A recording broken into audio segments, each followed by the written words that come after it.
Joe, Greg. a little bit of a morality test, if you will. I'm on trial here.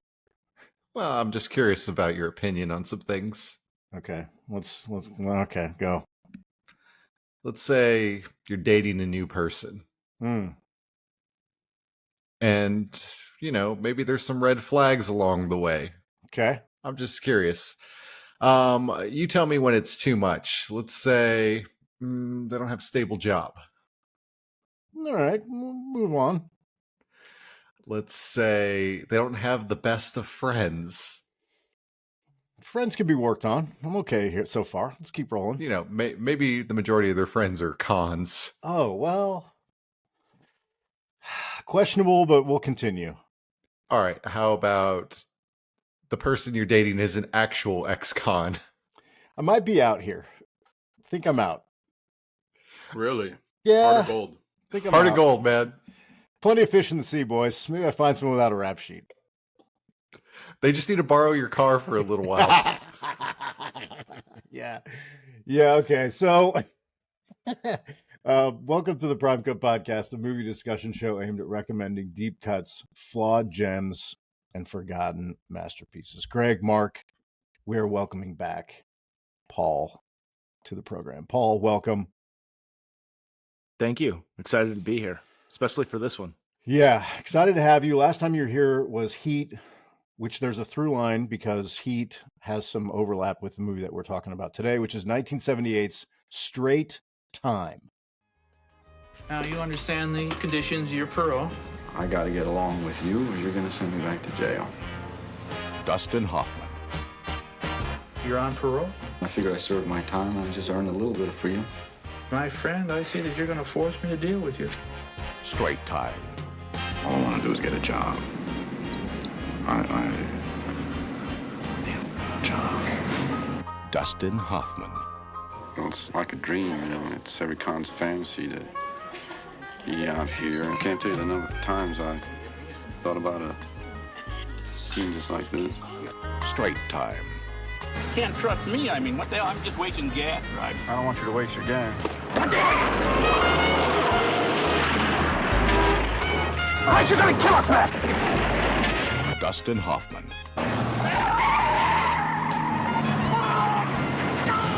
Straight Time.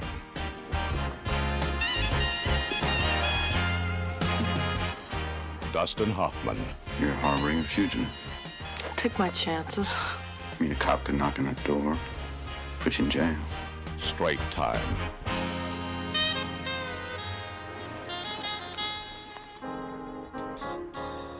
Dustin Hoffman. Wait a minute. What are you doing? You step back, please.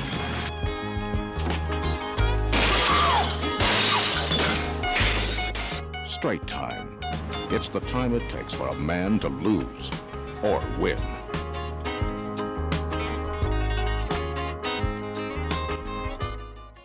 Dustin Hoffman, Theresa Russell, Gary Busey, Harry Dean Stanton, Kathy Bates, directed by Ulu Grosbard.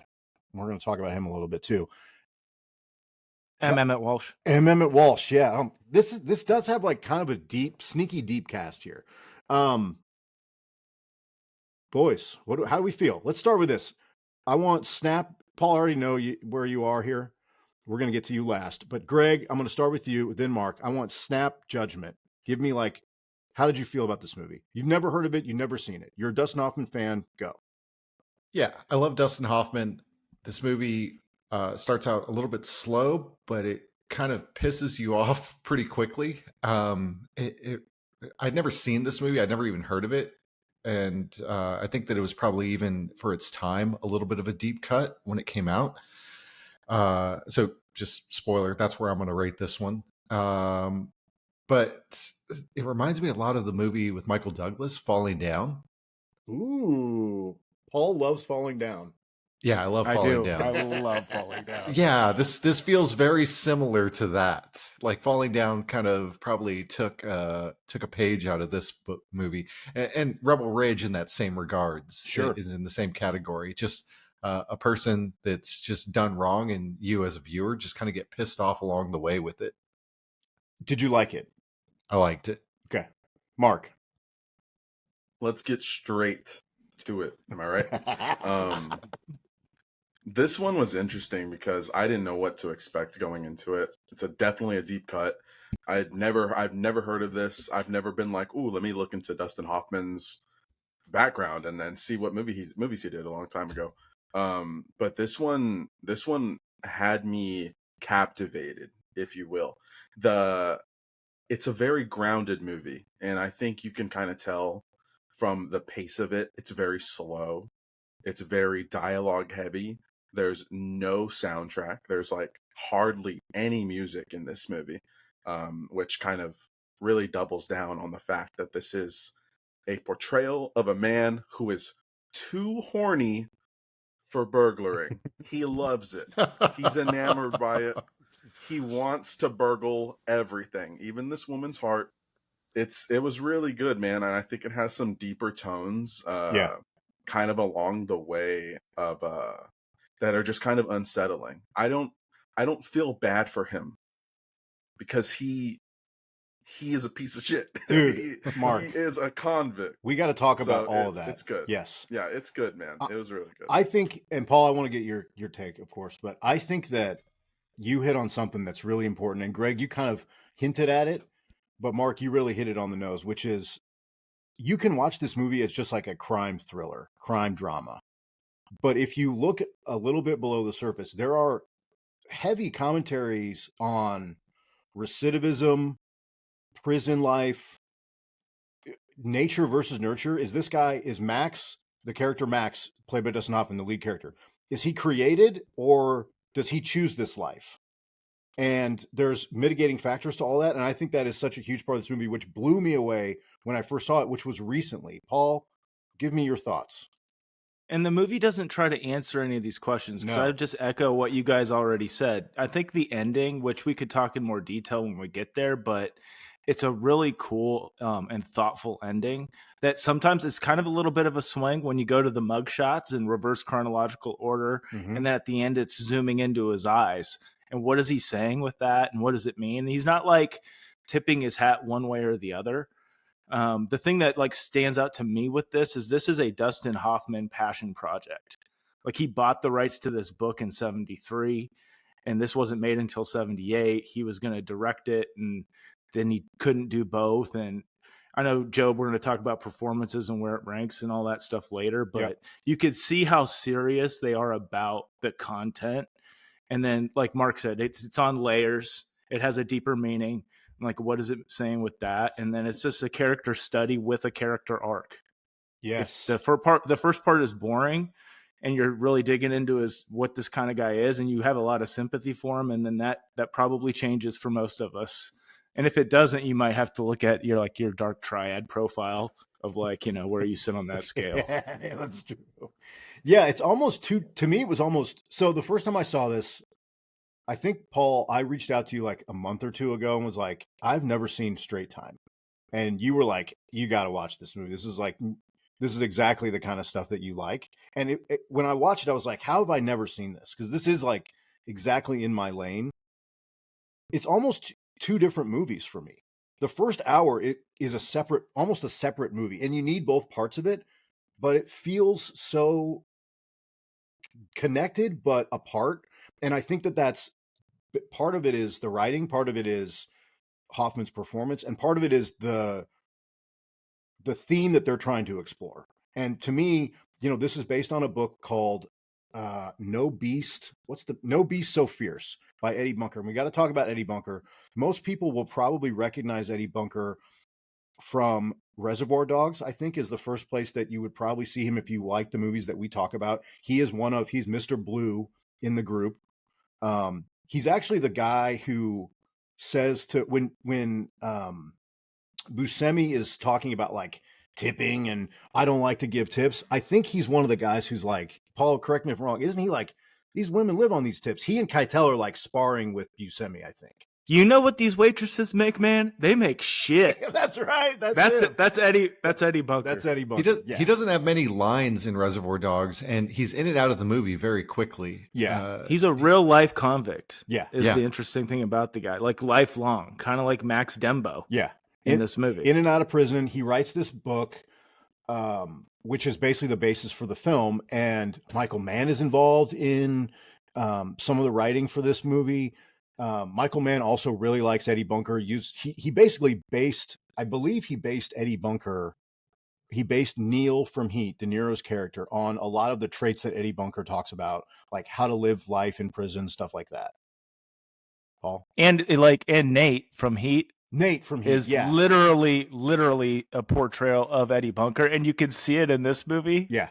Like I don't know what's on Eddie Bunker's head. Yeah. I don't know what's on his head in here, but like. Yeah, Nate is the John Voight character who has the crazy, like, long hair with the big handlebar mustache. He wears a bolo tie. He's kind of the connection, the guy that sets up the robbery crew.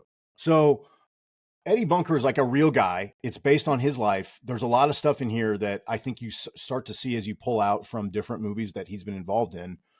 And I think that's part of what makes this so authentic feeling, is because there's that authenticity that's actually real there. What do we want to do, guys? Do we want to go cast first?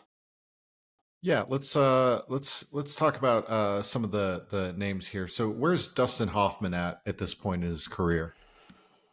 Great question. 70. So this movie comes out in 1978. What had he done beforehand? Like that was noteworthy. I'm thinking Marathon Man. I love All the Marathon President's Man. Men. Yeah. I mean, he's in this. I think so. Dustin Hoffman is like he at this point is a very much established, like, leading man actor in New Hollywood. I would say. I think that's fair.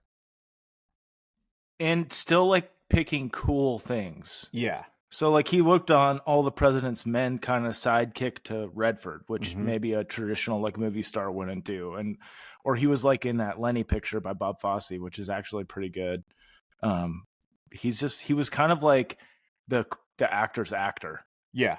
Coming into because this. he's not, but he was super well established. He's not a traditionally a handsome man. Let's be honest. I don't think Dustin Hoffman is like a heartthrob, and I don't think we're saying much by saying that he isn't.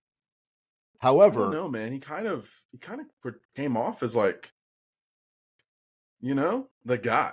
He's charming. Like, he's charming for sure, but I don't know. But his looks, I don't know. Well, I'll be honest, guys. I think this is the best he looks in anything. This movie, the hair, I like the sideburns, the little like mustache, little handlebar going. I think this is the most handsome Hoffman looks, personally.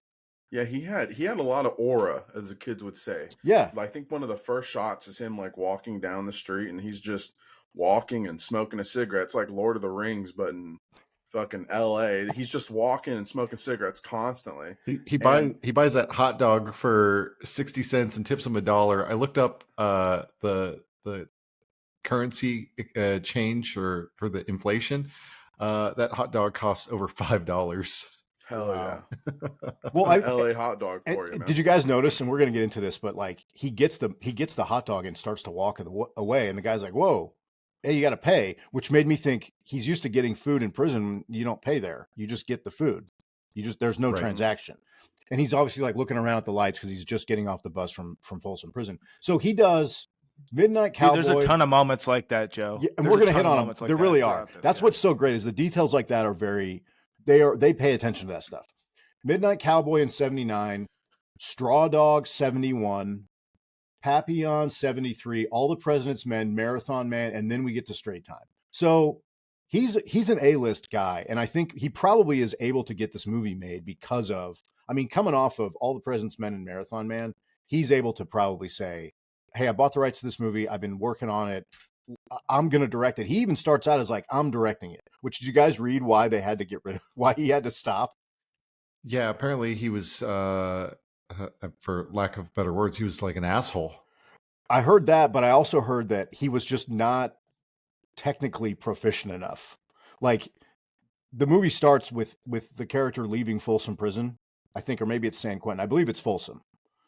And so they shot at the real prison, and there's a bunch of like long shots and everything. And he spent the first day of shooting getting so many wide angle shots and all. And then at the end of the day, they're like, we can't use any of this stuff. And they were like, all right, man, you're not doing this anymore. Like we're getting somebody else. And they bring in this other guy, Ulu Grosbard. Let's talk about him. Okay. Paul, I feel like you know more about him than any of us. I don't know much about this guy at all, and I haven't seen anything else he's done. So it's like I don't know what the right expression is, but so he did this movie called True Confessions, which is with like Robert Duvall, and I'm just like, how have I not and like Bob De Niro, yeah, and I'm like, why have I never heard of this? And I'm like, there's a reason I haven't heard of this. It's bad, and I didn't take the bait, and I didn't want. Yeah, there's no way that movie has any like deep cut potential if it's got those guys in it, and I've literally never heard of it. Yeah, or he did this movie that has, like Love Story with Bob De Niro and Meryl Streep. And I'm like, that seems like another one where like there's zero chance this is like another Bridges of Madison County or something, which I actually like. I don't know if that's embarrassing to say, but I think it's a good movie. It's pretty good. Yeah, I mean, he's just one of those guys. So I think this is like the best thing that I think he's done. By far, and I think like there's a lot of really cool choices that I think nobody but a director could make in this. That like, this is a very high achievement for him and probably the best of his career. Yeah, there's some directory stuff for sure. A couple shots I want to talk about. There's some stuff that he likes the actor Hoffman. His eye, I think he focuses on Hoffman a lot, and maybe that's just because this is very much a character study, like you were saying. But like, there's a couple shots where it's like he lingers on Hoffman more than you think that he maybe would, and I think that adds to the movie. There's one in particular that I'm thinking about in the pawn shop burglary that I want to talk about. I think you're right. This is like the peak of his. I mean, I'm looking. He directed 1, 2, 3, 4, 5, 6, 7 movies over 30 years. Literally, he works from 68 to 99. I've heard of none of the other movies. Yeah, I mean, props to this guy, because I mean, just watching it, I was engaged. It was truly like I don't know if it's more cinematographer or whatever, but a lot of like the car shots, the environmental shots, the world shots are really good. And you might be like, oh, that's boring, because again, there's no music. It's literally just fucking cars and outside ambient sound. Mm-hmm. But you're captivated. Like, not at one point with like someone driving and I picked up my phone, like it was just good, man. For 5 movies, it's weird. I think, yeah, I really think that this is like everything he could possibly give a film. He gave it in this film, and maybe that there wasn't anything left for the rest of his films. But this is a good achievement. And he got like a very passionate Hoffman, for sure. Like this is like something that Hoffman was into clearly since he bought the Source stuff, and the Source stuff is coming from Bunker, who has his fingerprints all over other movies and stuff. I'm sure we'll get into it when we talk about him. So like the stars aligned for him, right, as well. Well, Edward Bunker, they brought him in, and allegedly the cast was scared of him because he was a real life criminal. Believe it. And so, yeah. He was there to make sure that the things they were doing were authentic. And so a lot of the stuff that is in the movie is because of Edward Bunker and him saying like, this is how it would be. This is what they would do, which is awesome. Yeah. And I think that this is one of the first movies that starts to lean on that kind of advisor type of role, which I don't think a lot of movies of this time period were doing that when it comes to like more of the crime stuff. Obviously, like All the President's Men and some of the more political stuff, you were definitely getting input from, either whether it's taking it from a book or you're getting input from an expert in a field. But how many experts are there in convict life or criminal life? At the time, that was definitely like not a thing that we were talking about, right? Well, I could think of a couple prisons filled with some.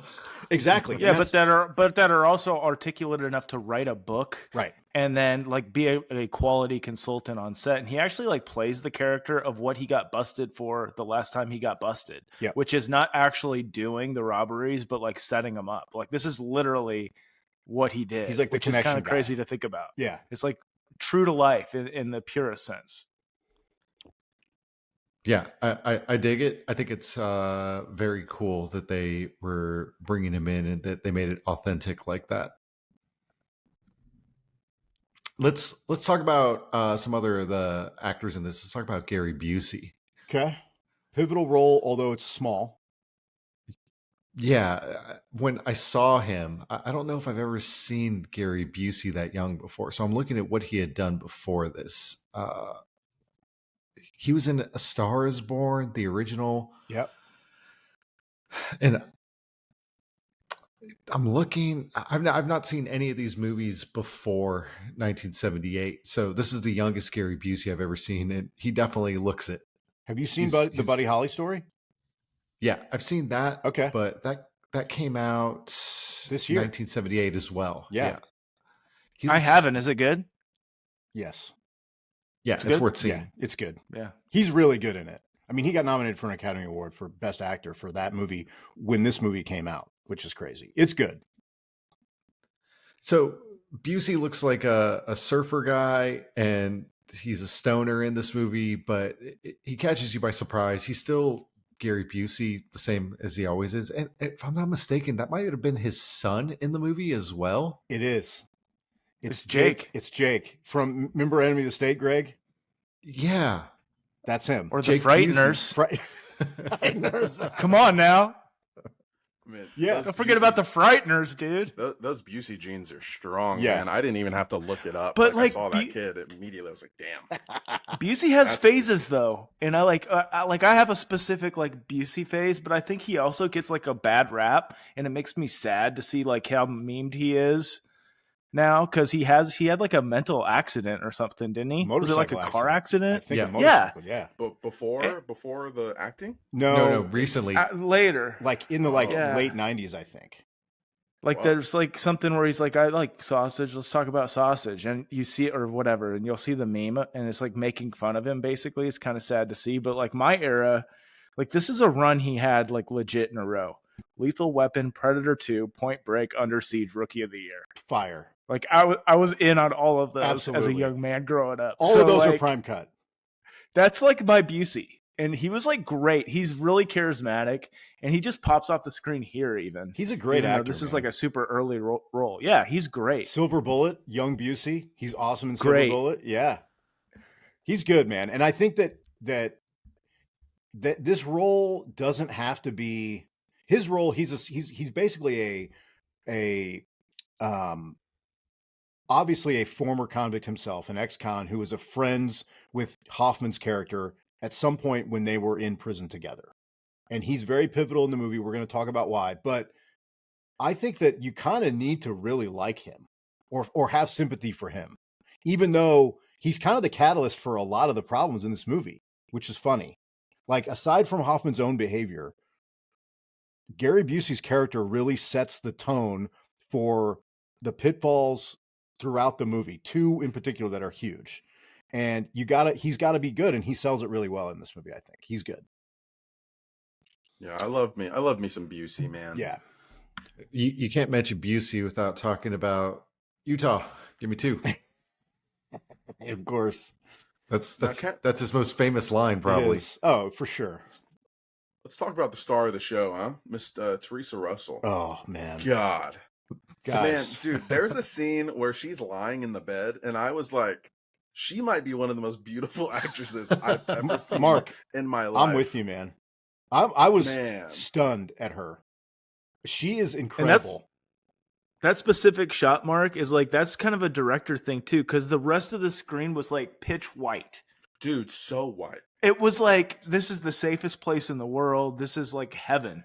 You know what I mean? It was just like framed up perfectly. And it was like she was really pure. Some great stuff. Yeah. Innocent. I think the scene when he first meets her at the job placement center, and he goes in and she's talking to him, and he's saying, hey, I really need this job.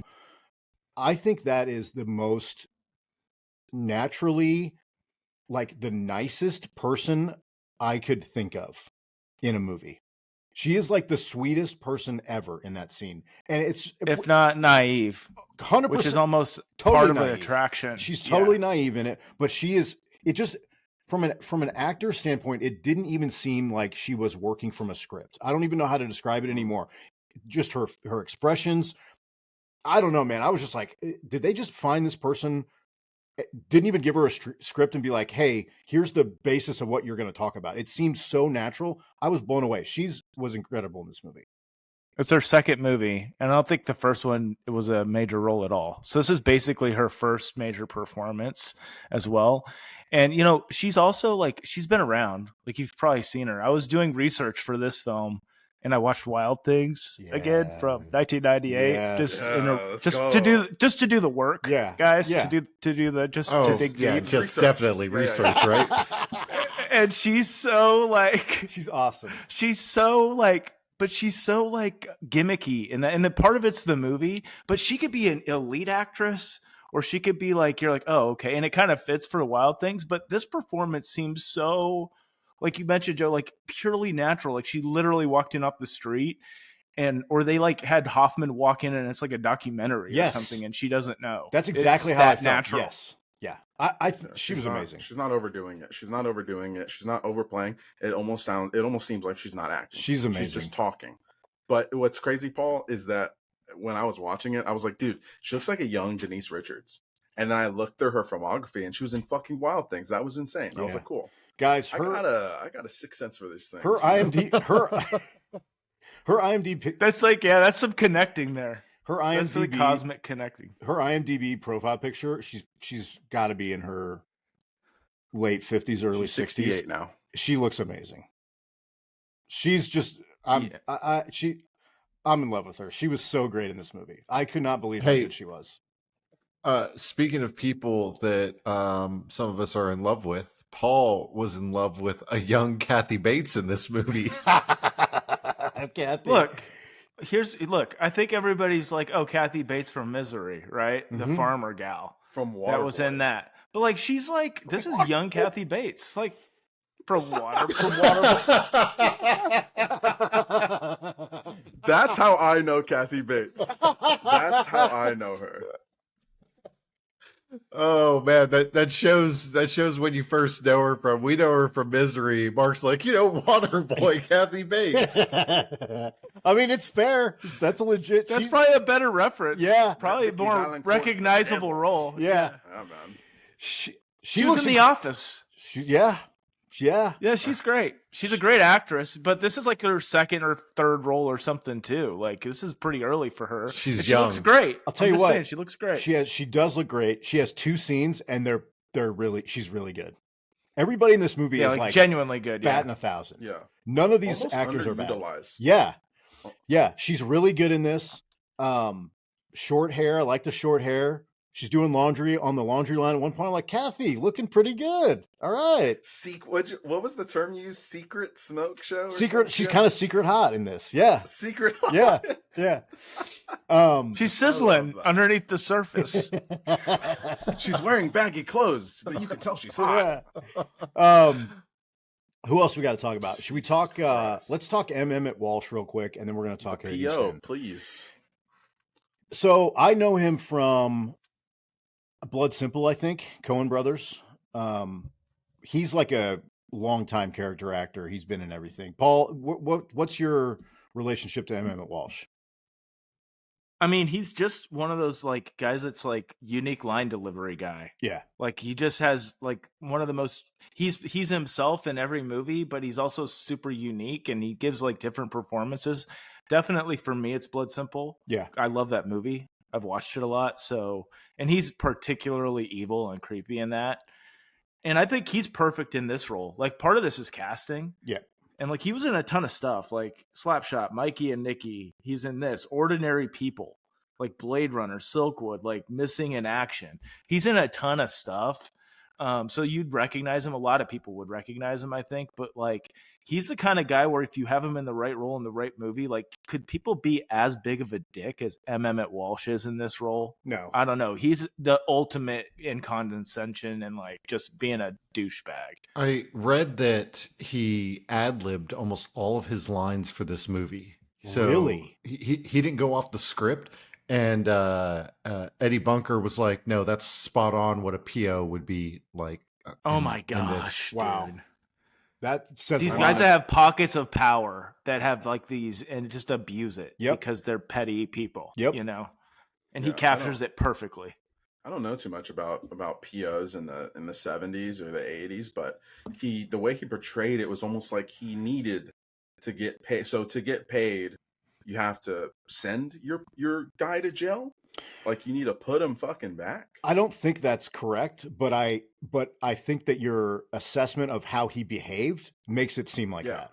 I agree. Yeah, 'cause he was like, oh well, this is how I get paid when he was arresting him. That I thought it was his psychological removal of like his moral obligation to do the right thing, and he's just doing his job. Yeah, because he's that kind of like a jerk, and Well, he's just saying that out loud just to rub it in his face. yeah, like this is my job. There's a couple of scenes where I was just like, how about when after he busts him and it turns out that he's clean, he's like, oh, I've been real busy, I haven't been able to get back to you. Like, so you just let me sit in county? He's been sitting in jail. Right, I'm dude, sitting in LA County jail. And that scene is incredible because Hoffman is just like stone faced. He's like, the phones didn't work. And you're like, that was great. What the fuck? Oh man. and they don't tell you. And how his long he was in response there. is, "Don't get sarcastic. Don't get sarcastic with me." with me, Dembo. Yeah. No. And you're like, this dude is a narcissist. Like this guy is. There's no winning. He's awesome in it. He's great. Another role where for this movie to really work on the levels that it works on, he needs to be the way he is, just like Busey needed to be the way he was. If he doesn't hit the way he hits, the movie loses some of its steam, and thankfully he does. He's just like gluttonous. Yes. I don't know what the word. He's just like pure gluttony and like greed. Yeah. And just being a bad person. He sucks. Very cool. It's very cool. Our last guy, I think I want to say a few words about is Harry Dean Stanton, who plays Jerry, the partner, his partner in crime on two of these robberies. I think I know him from Alien and from Escape from New York.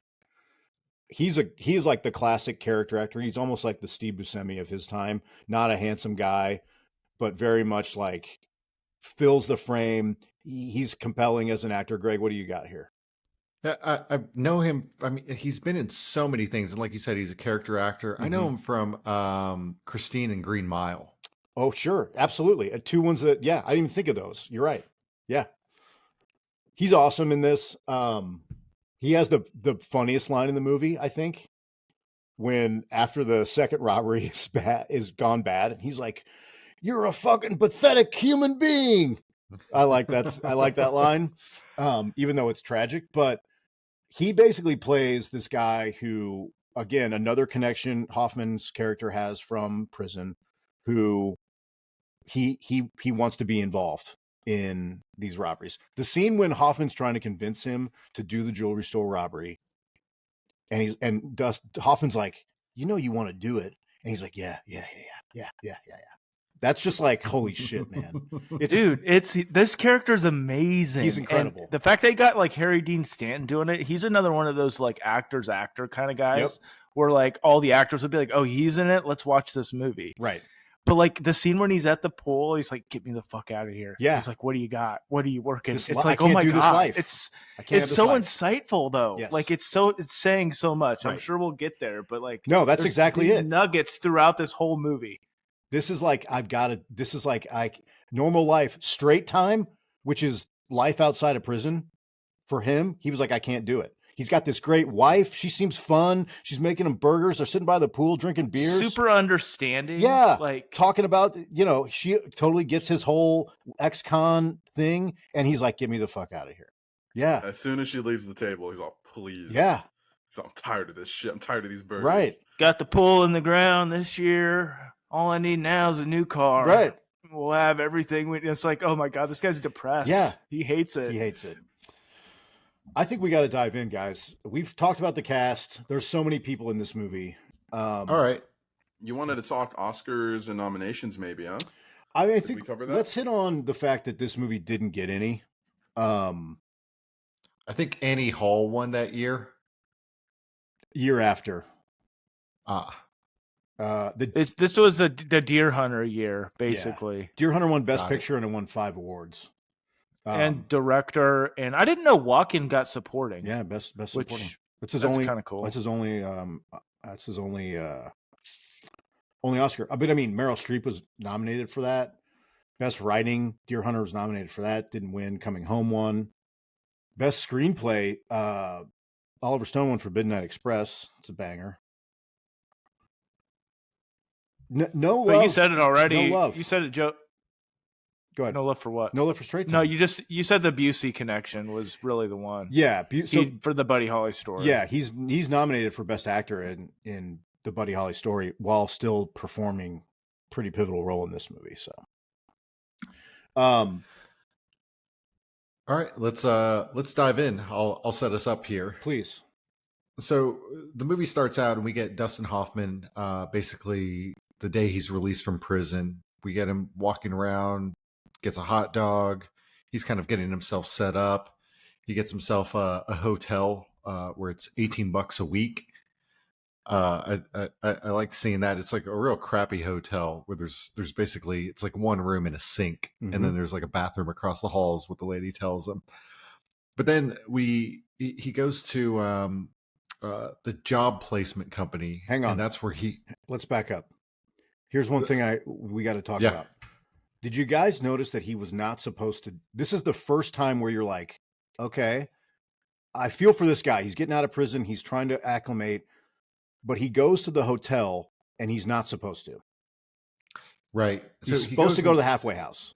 Yeah. And then he ends up having to meet up with the parole officer. And that's where the parole officer is giving him a ton of grief about what he did. He's like, look, man, I just wanted to feel what it was like to be free.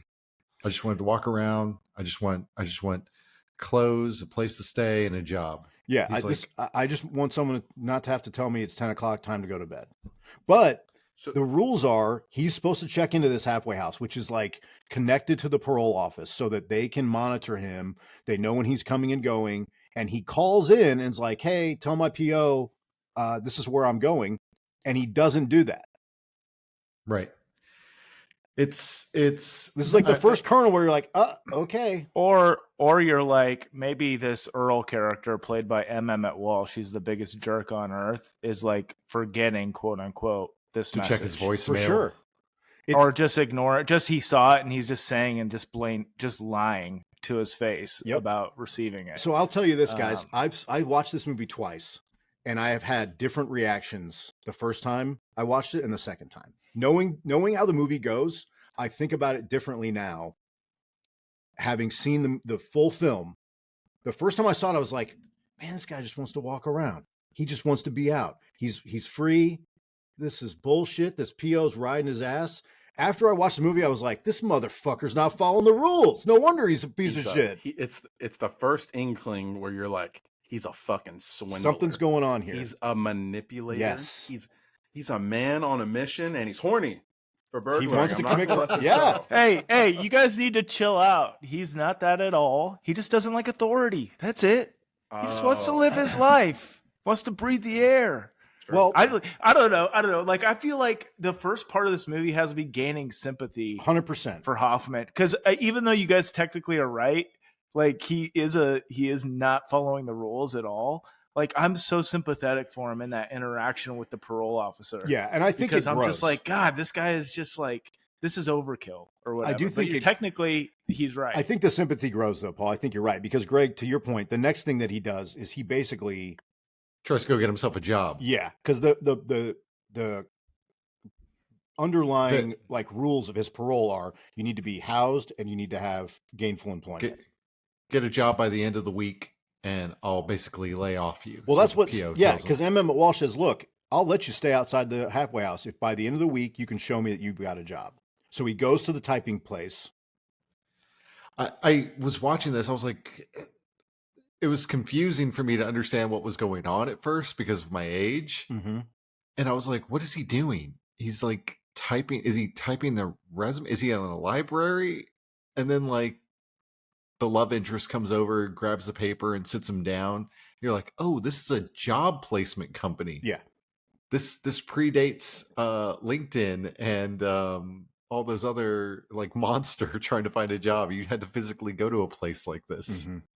Well, this is where we get the first interaction with Theresa Russell. And she's playing someone who's working at the job. the job placement center, and she's like, well, your typing isn't that great.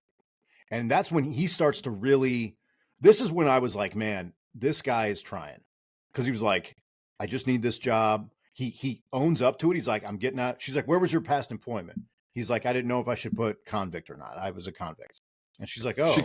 She goes, how long did you hold that position for? Right. 6 years. So he was in jail for 6 years in prison. And this is what, to me, I was like, this guy's trying. He's trying to get this job. He's like, I'll take anything I can get. And she feels sorry for him and's like, try this can company. This interaction to me is like one of the nicest points of this movie. Because when she says that, when she's like, how long have you held that position? She also smiles. Like she's in on the joke. Right. And the thing that's great between these two is the chemistry. Yes. And it's because like Theresa Russell seems so natural in that role. And Hoffman is like legit charming. Yeah. Even though he's this like convict. Yeah. Because I think that's one of the biggest things that stretches credibility in this is like, how in the world? Like at what point, I don't know how you opened it, Greg, like how you opened the whole podcast. It's like, how in the world is this girl interested in this guy? And you kind of see it in this first interaction. They kind of sell it a little bit. I started counting the red flags. This girl's seeing 6 flags and is blind to all of them. But honestly, I think, Paul, I think you're right. And I think this is why you see like women getting married to guys that are on death row and stuff. There's obviously something there. There's some charm. There's some charisma. She's overlooking. You're going to save him? Yeah, exactly. There's something going on. Him. Exactly. And I think you're right. This is where we first see where she is like, I'm going to take a chance on being nice to this guy. And then he's like, hey, if I get this job, can I take you out? And she's like, yeah. So you're like, all right, here we go. Like he's back on the path. He's getting his life together. Cause he even says, all I want to do is, he tells Emmett Walsh, I want to have a job. I want clothes on my back. I want someone to love me. That's it. I just want to have a normal life, which you think that I think that he does want that, honestly, even though it doesn't turn that way. Mark is skeptical. Nope. Okay. I will go again. We can get into the end of the movie, but from the beginning, it is all a ruse for him to burgle. Because again, he needs it. He lives on it.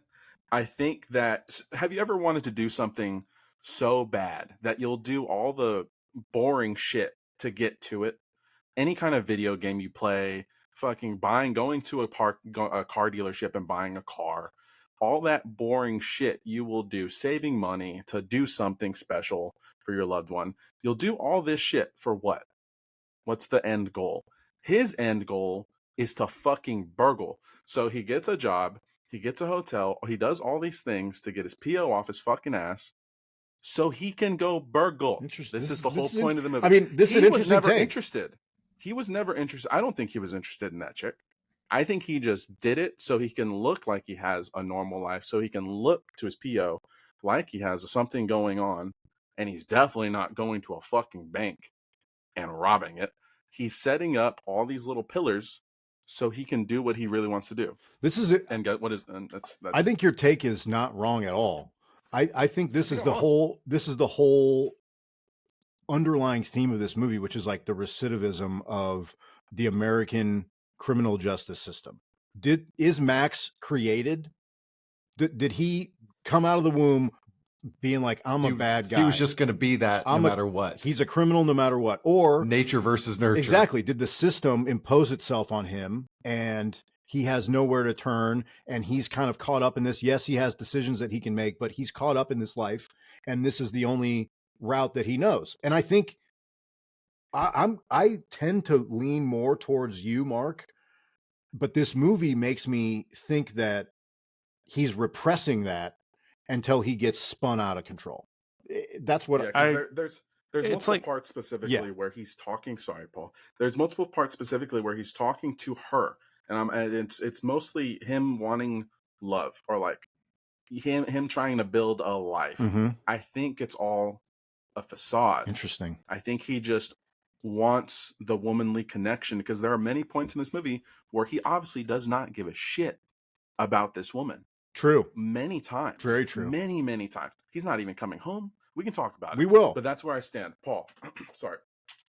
No. I think it's like, I agree with you. I think it's like he wants to do this the entire time he's out, but I think it's more like a addict. Yes. Like it's when finally there's no turning back. The moment he spins out of control with Emmett Walsh on the highway, and the moment that's the switch flips in the guy, and he's like, well, I'm not going back. I'm not turning myself in. This is my only choice. I'm going and then for it. It just absolutely turns into like a snowball effect. Okay, so it spins out of control. To what you guys are saying, he asked this girl out. She says yes, she'll go out with him if he gets the job, whatever.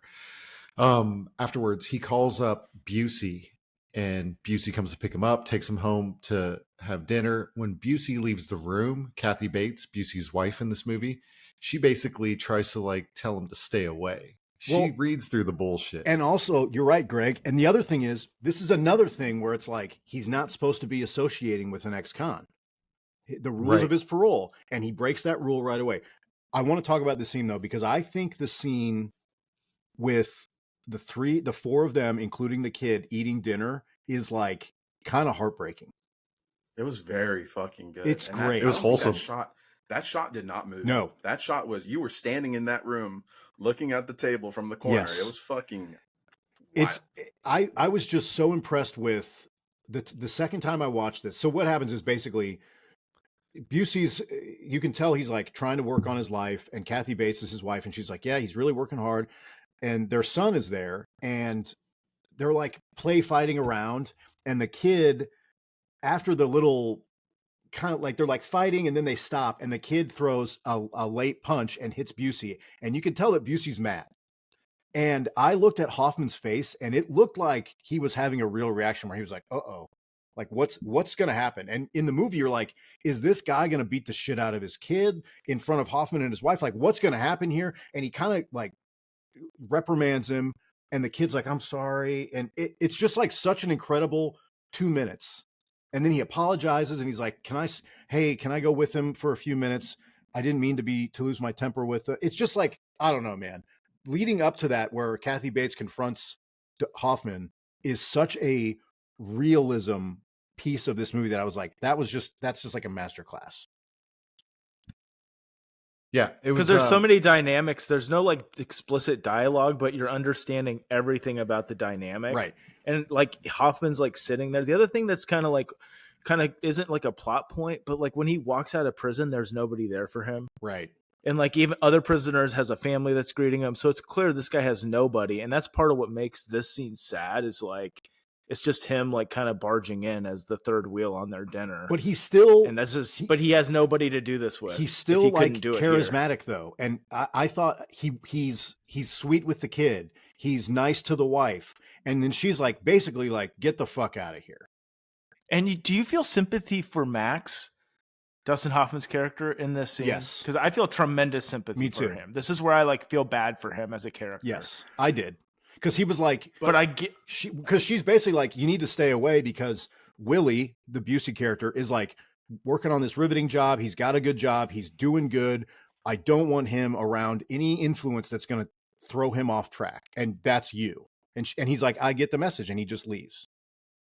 Yeah, she makes a good read on him. She's right. Yeah. She's right. She's right. But he is super charming, and I feel bad for him. I did too. And he's like, no, I get it. And he handles it with like kind of like grace, I guess. I don't know. He's like, I get it. You're just protecting your family. Honestly, I'll see you later. Guys, this is why, to me, this is such an awesome Hoffman performance, because he can be this guy, and then in 20 minutes, he's going to be a totally different guy. And you're like, I want to kill this motherfucker. Hey, the way that you're talking about it reminds me of is it Uncut Gems with Adam Sandler? Yeah.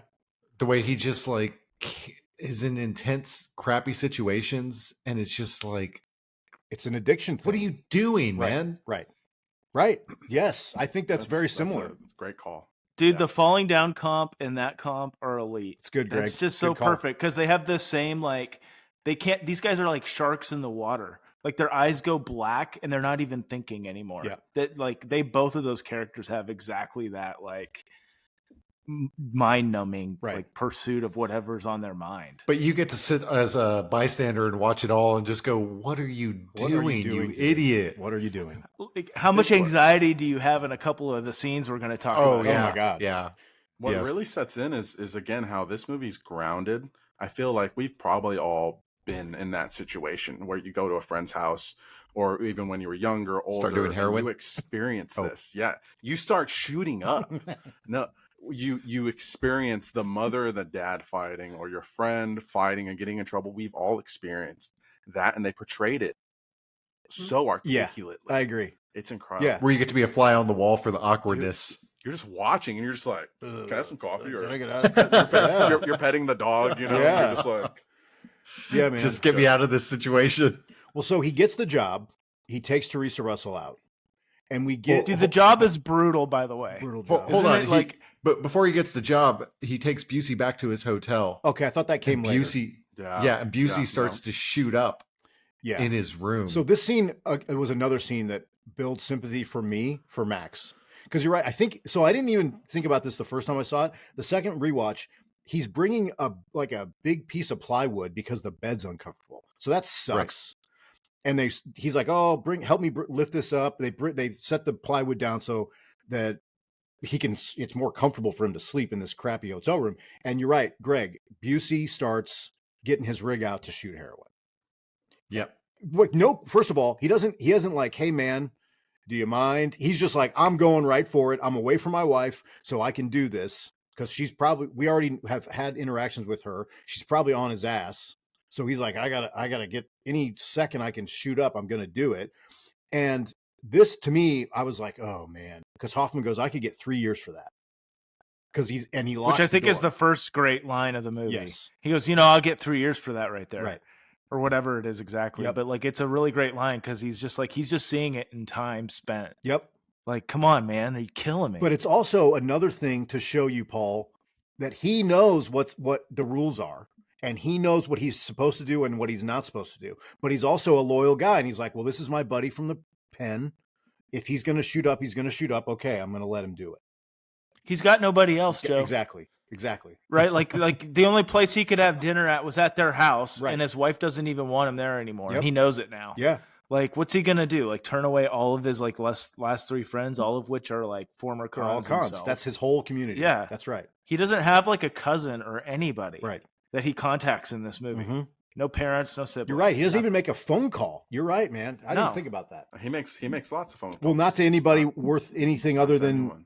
how can you help me rob this liquor store? He makes a call to Manny. Right. Yeah, exactly. Hey, I got to point out that I love the way that when he called up Busey to come pick him up, he's like, okay, meet me here. If I'm not there, just wait. Right. Because cell phones didn't exist. Yeah. It reminded me of being a kid when I didn't have any money. I'd call my mom to pick me up, but I didn't have any money to use a payphone. So I'd call her collect. And when it said, state your name, I'd be like, Mom, come get me. And then I'd call back again and I'd give her the next part of the address. Yeah, it's a different world. A lot of payphone talk in this movie, which is awesome. I like seeing it.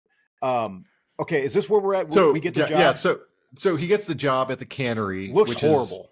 It looks horrible. It looks so loud. It's basically like manual labor in a mechanized factory.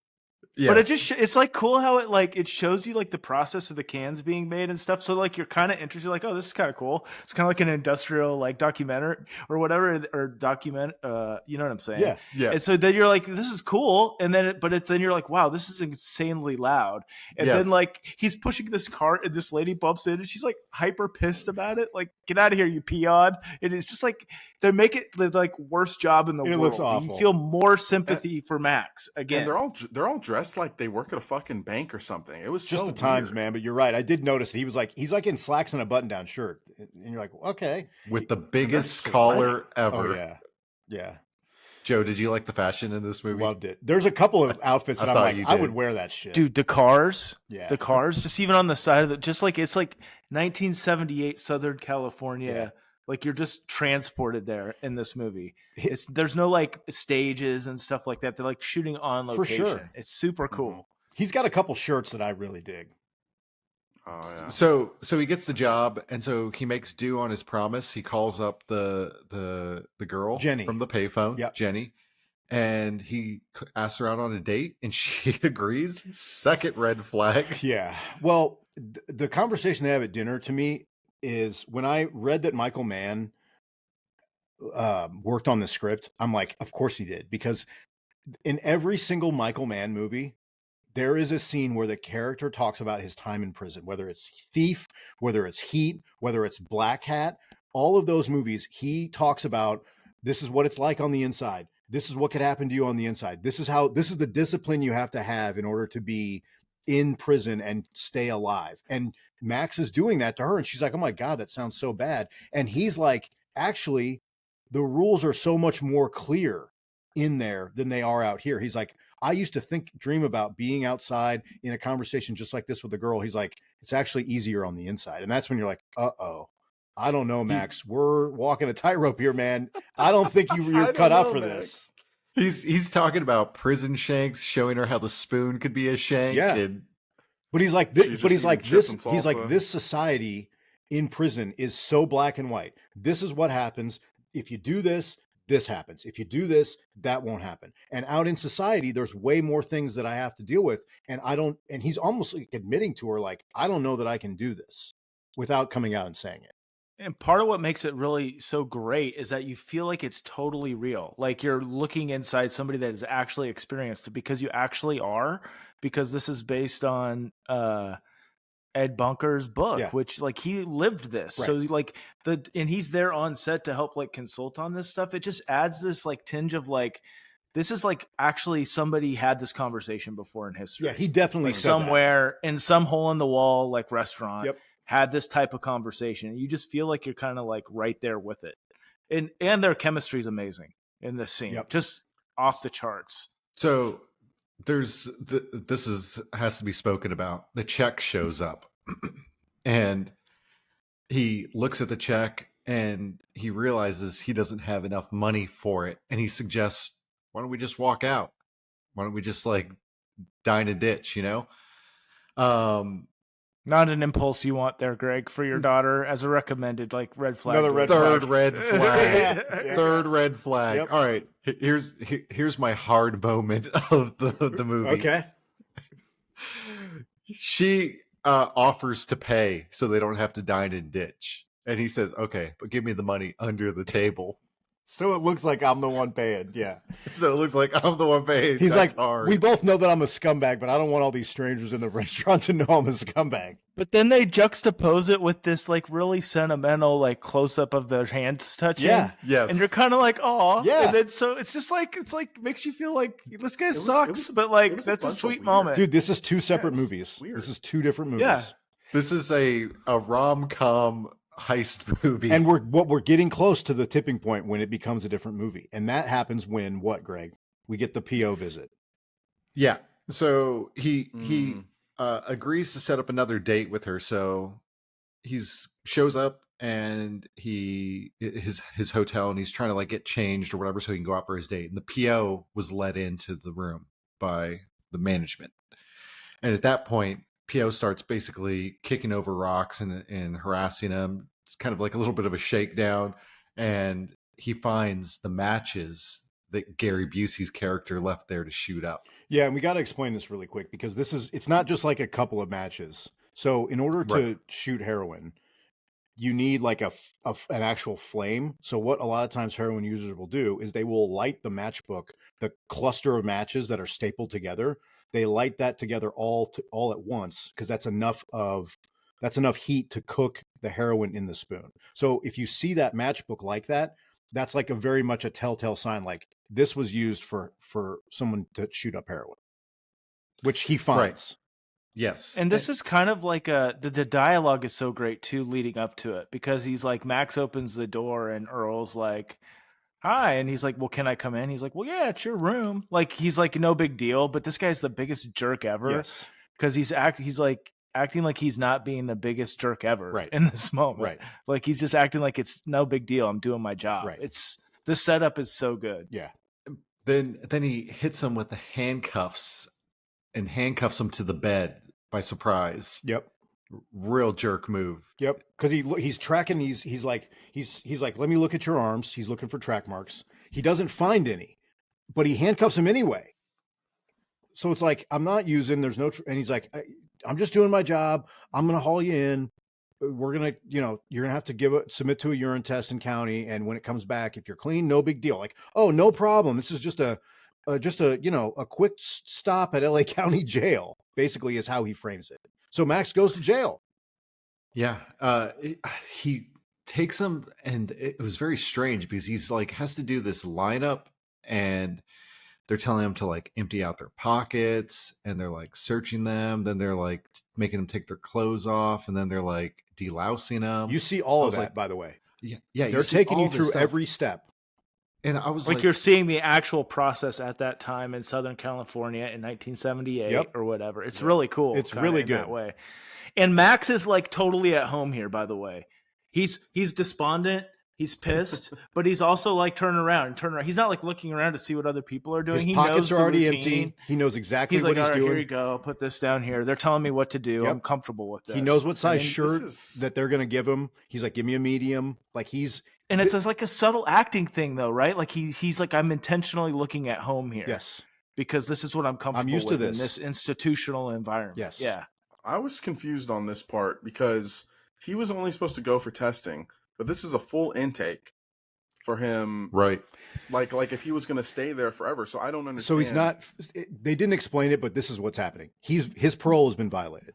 He's violated on his parole. With just the match. Yep. That was your PO can violate you for basically anything like that. And that's so kind basically of where... it's because Earl told him, keep this guy locked up until we get the drug test. Exactly. I will call back to release him when it's time for him to come out. That's right. Okay. That's right. Your PO controls everything like this in your life. He can show up and be like, you were late for work. Revoked. And so this was really paints the picture of why his PO is like a real just asshole to him. Yeah. There's a scene here how about when he goes into the bunk, they're sharing like a community bunk, and there's a guy on the top bunk. He goes, hey, that's my bunk. And the guy just gets off. And again, we don't go into it. We don't think Max is a tough guy, but we're like, Max knows the rules here. For some reason, he knows how to operate in this world. He's pretty much at home here. He gets the top bunk like he wants. It's just or maybe it was the bottom bunk. I don't know. Whatever it was, he kicks the guy off. But it was an old guy. It was just, and it was like a hierarchical thing. It was like, I have to tell this. He's like, he knew he had to tell this guy to move on. Yeah. So he could establish some status in the room of like 5 other inmates, which it does like a slow camera pan. Like you're in the room again, Mark, like you were mentioning, like at the dinner table, same thing. It's like you're standing in a cell in LA County in the late 70s. And it's like, there's a guy smoking a cigarette up there. And you're like, man, this would be miserable to like sleep with these 5 other people. You have no idea. Awful. They could be horrible people. You have no idea. Right. Yeah. It's just crazy. Well, and there's a shot when he like sits in the corner of the bunk, and his back is against the concrete block wall, and then there's the bars in front of him, and he's kind of looking out at the bars, and the camera sits there for a second. There's another shot coming up later where you're just like, his face is like he's resigned to this, but it's also like, this is familiar. Right. Yeah, like he didn't seem like he was like, when am I getting, because usually there's some like, I don't know, disposition where he's like, well, fuck, I need to get out, or, oh, I was about to go on a second date. Like he really didn't. He's accepted. He's accepting it. He was like, he's accepting it. I guess I'll just be here. Well, dinner. Then we finally get, she visits him. This is like red flag number 4. The man is in jail. Yep. Girl, do you have no other options? What are you doing with your life? All right. This is where I get a little mad. Okay. Just as a man, just in like, how in the world does this guy get this many shots with this woman? Yeah. Like this is starting to like piss me off. Tracked like, him down. She's showing up at jail. She had to track him tracked down. you down, and he's like being a jerk to her. Yeah. He is like an asshole. There's an dude. old saying. He is an There's an asshole old to her. saying, Greg. This is when I'm starting to turn, and he's like, you start to not like Max. As soon as he gets processed at LA County, you're starting to be like, oh, this Max dude, I'm not so sure about it. Like Greg, like it takes me 4 red flags, just like you mentioned. I'm just like, finally, I'm like, okay, I'm not starting to question this Max guy a little bit. But what Max is doing is what people do today, and like real world shit. He doesn't give a shit about her. So she wants to help him. She wants to save him. Interesting. And he does not care. This happens in real life. He's right really now, rude to outside her. of prison. Yeah, he is Yeah. really rude to her, and she gives Yep. him And it's go for well, it. Joe. she gives him her phone number, which is like, what? Yeah, dude, it works. He got the number. It works. Yeah, and It's not a good thing, It's not. by the way. Not a good well, thing. when we get to the next scene, which is basically this is when I thought this was awesome. They call Max out, and you don't see Emmett Walsh, but you hear his annoying voice, and he's telling Oh, right. a horrible, God. stupid joke, and you're like, this motherfucker. And The gluttony. this is when you get the shots between the two of them are sitting between the bars, and my favorite. This is my favorite line in the movie. Walsh is like, what does he say? I think he says, how you doing? He's like really like cheerful. Hey Max, how you doing? And Hoffman is like stone, and he's like, how do you think it feels being slammed down? I was like, oh fuck, this is the turn. And he's like, well, just doing my job. Turns out you were clean, and I've been so busy I haven't been able to get down here. And that's when Hoffman's like, are the phones broken? And that's Paul, to your point earlier, he was like, oh, don't get sarcastic with me or something. But basically, this is like, we are learning that this PO, who pretty much holds Max's life in his hands, doesn't give a shit and was like, oh yeah, I'll get to him whenever. He's been sitting here for days. I don't really care. And aren't probationary periods like 3 years or something? Yeah. They're like pretty long. Oh yeah. So it's like, it's clearly he's going to have to put up with this guy for an extended, he's like, Dude, he's attached. processing this. Yeah. While he's like in prison, he's like thinking through this. He's like, golly, this guy really screwed me over. I'm pissed at him. Number one, plus I got to deal with this guy for another 3. I don't know if I could do this. Yeah. Yeah. I never You heard know? the term slammed down before in this like environment, but I thought it was good. And he's like, he's like, well, you came back clean, so I'm going to get you out. He's like, right now? And he's like, yep, right now. And so he's basically gets released to the PO, and he's driving him back, and they're in the car, and he's rattling on about he lost money on a Dodger game, and he has another joke, and he's talking about how he's asking him about the stuff in the envelope. He's like, all your things there? Is your property and there? He says, you got a spoon in there? Right. He's making all these jokes. That was a good He joke. he also, did you guys notice that he was talking about how some case where he was like, oh, I had the father and the son on the phone, and the son was going to kill himself, and I just had him talking on the phone, and the state got to pay for all of it. You're like, this guy is a piece of shit. This guy's a scumbag. This PO. And he starts like asking, like, who was it? Who was it in Yes. your room? This is when he's like, this is when he flips the script. He's like, just tell me who was doing it. And Max is like, I'm not going to tell you. So Max is basically I can't tell you admitting like, yeah, someone used in my room, but I'm not telling you who it was. And that's when we get, I mean, I was like, when I first saw this, I was like, holy shit. We get some Car Jitsu. Yeah. Yeah. Jiu-Jitsu corner right here. I'm just curious. Have you ever thought about Car Jitsu? Like, I mean, they have those videos. They have those videos out there. The competition. Yeah. Of Hey, like, that's not too far from you, Paul. That's in Manhattan. Manhattan, Are you Kansas? serious? Really? Yeah. Uh-huh. That's where it started. That's crazy. And they're doing The creativity out of Manhattan, Kansas is just unheard of. they're doing gi chokes with the seatbelt. Yeah. Well, basically, there's not a lot of jiu-jitsu here, and I'm not convinced that Hoffman could handle it. Emmett Walsh is a pretty big guy. He's also terribly out of shape, I'm sure. But here's I totally believe it because he's losing his He's mind raging. and just dropping bows on this guy. Yeah. Just like bow, bow, bow, bow. So basically, And he just like, takes the car's powers the wheel. going all over the place. Yeah, he grabs on the the wheel. freeway. I will say, So and this is where you you first see Max absolutely loses shit. Yeah. And this is a common theme that we're going to see. Like he has these like impulse like responses that are just like not thought out. They're not like pre-planned. He just snaps. He like goes into shark mode Yeah. or something. Yeah, he snaps. it's crazy that this car, basically what he's doing is he grabs the wheel, he's fighting Emmett Walsh, and the car is weaving across 4 lanes of traffic multiple times back and forth. I don't know how they film this, but they don't hit any cars, which is crazy.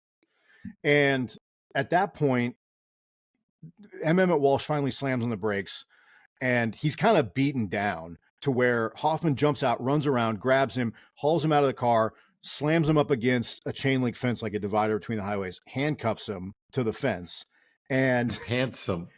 pantses him, which Pants. the first time I saw this, I'm like, that was kind of stupid of them to put, like, why did they put that in there? And the more I thought about it, I was like, maybe Hoffman, because I think he was trying to get the keys. Maybe it was like, I want him to be humiliated, like he's humiliating me. Yeah, that. And I will say that Emmett Walsh's reactions are so funny, unintentionally Pretty funny. good. When he's like, I was dying. He's like covering. He's got Yeah. one hand covering his Yeah. dick. But the handcuffs high enough where he can't reach down and grab his Yes. pants Yeah. with his other That's arm. Genius. So he's like kind of trying. He's like in between. Yeah. It's pretty good. Yeah. Yeah. I thought about that far more than I probably should have because I was like, oh, I would just pull my, wait, could I pull my pants How would I up? do that? I would have to, how would I do that? I would have to hold the pole and do like an evil crunch with one hand. Or just hang by that handcuff and To, like, reach- bring your legs up and then grab the pants. I don't yeah, know. Good not scene. easy. It's clever. It's clever. good. I think someone drives by is like, hey, fat ass. But like for me, this is the moment right Yes. here. As soon Yes. as he loses his mind, he's like, okay. And I don't know if like he's already a multiple time like convict. Yep. He's been in and out, so he's probably like, I'm going away for a long time. Even if I don't, this guy's gonna like make my life miserable. Yep. Obviously, He's like, fuck it. as much as he can. So he's like, I just have to like, I'm not going back. I'm not turning myself in. I can't get money any other way. Right. And he just immediately starts going into like petty crime But you again. know I what, don't even know Paul? if it's petty. Armed robbery is not. not petty crime. No, these are serious crime. part one violent felonies that he goes Yeah. to. Yeah. So I got a quick question for y'all. My biggest observation on this is how fucking easy was it to commit a crime in Dude, 78? Mark, I thought I thought the same thing. especially Yes. the first robbery at the grocery store. I was like, this is nothing. This is so easy for them to do. There's no cameras. They didn't even have VHS back then. No. I I looked thought up- the same thing. I looked up closed circuit TV, and I mean they were being used back then, but not. I mean, No way. Look at how good they are. Look how good they are now. Yeah, there's no Imagine doubt. how good they were then. Well, the thing that I noticed right away, number one, is Hoffman's demeanor. He is immediately at home being a criminal again.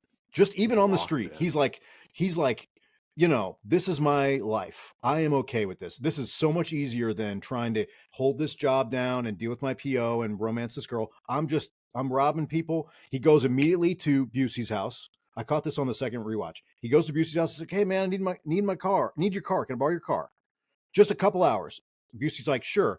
Did you notice that he takes Busey's stocking cap, which becomes the ski mask that he uses in the robbery? But the thing that I noticed about this, and this is like a thing, this has got to be an Eddie Bunker thing, like a unspoken rule between the convicts, because he takes the car and he's driving off, and Kathy Bates comes out. And she's like, "What? Who was that?" And Busey's like, "Oh, that was Max." She's like, "Where's he going?" And he has already told, Max has told Busey, "Oh, I'm going to need the car for a couple hours." And obviously Busey doesn't say that, but what he says to Kathy Bates is like, he's just going to the store. He'll be right back. So like, he's immediately lying for him. Like he's covering for him. This is like a code thing. And right away, Dembo, Max goes to this club owner that he knows, asks for a pistol. He gets some piece of shit gun, and he goes to do Ultimate piece of shit. Yeah, gun. does the first robbery. It doesn't even look real. No. Like the pistol is so tiny. It's a throwdown gun. Okay, the gun dealer's name is Manny. Do you guys recognize this guy? Yeah. How do I know him, dude? He's in something. Sandy Barron. La is his Boca name. Vista? La Boca Yes. Vista? This is Jack Klompus from Seinfeld.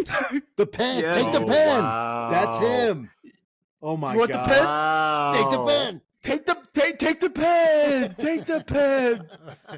Oh my Why'd you God. take the pen? Why'd you take the pen? He loved that pen. Oh my god. Unbelievable. Like I was like, who is this guy? Why do I see these eyebrows? These eyebrows, like he's got these like bushy eyebrows or like these weird, I don't know, man. But it's crazy the connection on that Jack one. Klompus. Did you that's crazy that you picked up on that one, Paul. That's a deep cut right Deep there. cut, yeah. That's why Deep we cut get him and a on deep here. cut. Yeah. Well, so he gets the first pistol. He goes in, he robs this Chinese speaking, non-English speaking grocery store, basically. He's using the ski mask that he took from Busey. And That was a cool scene, by the way. yeah, when he like turns around and puts it down. That was a good shot. A round falls out of the revolver, and he picks it up. I'm like, what is going on with this gun? Yeah. Well, I got the feeling that Max was not well versed at armed robbery. And this is like he doesn't do a very good job, I didn't think. I mean, right. he kind of overpowers both of these guys, but this is like a dry run because he basically gets some money, and then the next scene is him hanging out with Harry Dean Stanton. And he's basically like, hey, I got this line on a poker game where there's a bunch of money, no guns. Will you do it with me? And Harry Dean's like, no. That's when we get the whole thing with. Wait. You got to do the Eddie Bunker part. You're right. Though. Go back. I think go back. Eddie Bunker sets it up. You're right. And this is Well, so he goes again. He's back in this nightclub that we see him in, and what's Eddie Bunker's character's name? I don't know what his name is in this, but he's basically like, obviously, what we're doing here is. Hoffman is like, I can do these little one-off robberies, but he's like, I'm going to climb the ladder. I want something bigger. I want more money.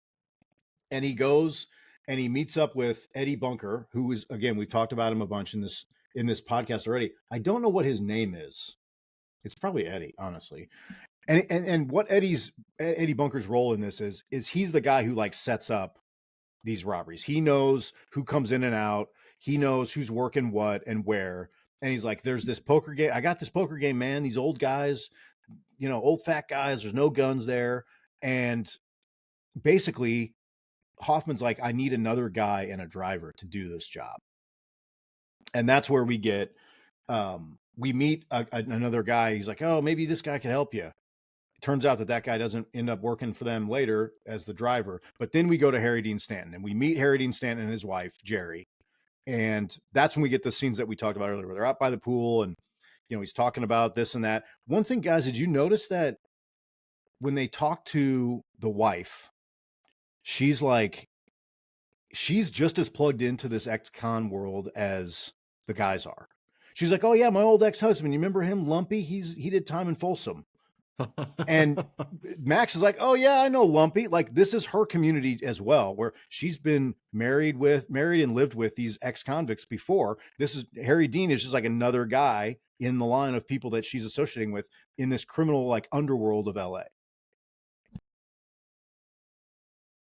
And this is where you get the line like, "Get me the hell out of here." Yeah, he's like, "Get me out of here." This is because Harry Dean, everything's like it's like picture perfect. It's like straight out of like, I don't know, like of a catalog. Like, it's an indoor pool in the backyard. They're grilling out. The fence in the back looks nice, like it was freshly painted. Dude, they make He's the like, pool. yeah, all I need is the new car. They make the pool look incredible. It looks like the American dream. Yeah, they zoom out on this shot to show you the whole thing.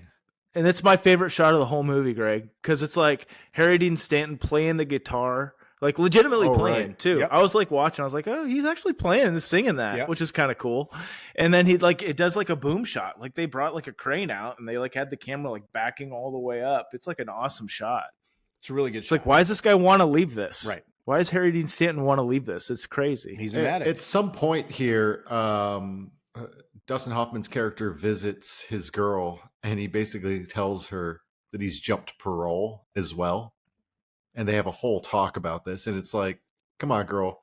At this point, she's colorblind because she isn't seeing all these red flags. This is like number 5. Well, that's after the pawn shop break-in. Because what Harry Dean Stanton says is, hey, if we're going to do this, we need a shotgun. And Hoffman's obviously like, this like broken pistol that I got for free from my buddy at the bar, I'm not going to be able to hold anybody down with. He's and again, crime of opportunity. He's driving at night back home from Harry Dean's house. Well, this is after the failed robbery, because the guy was supposed to bring him a shotgun, remember? Well, that's right. They're basically going to set up. They're setting up they're watching the poker game.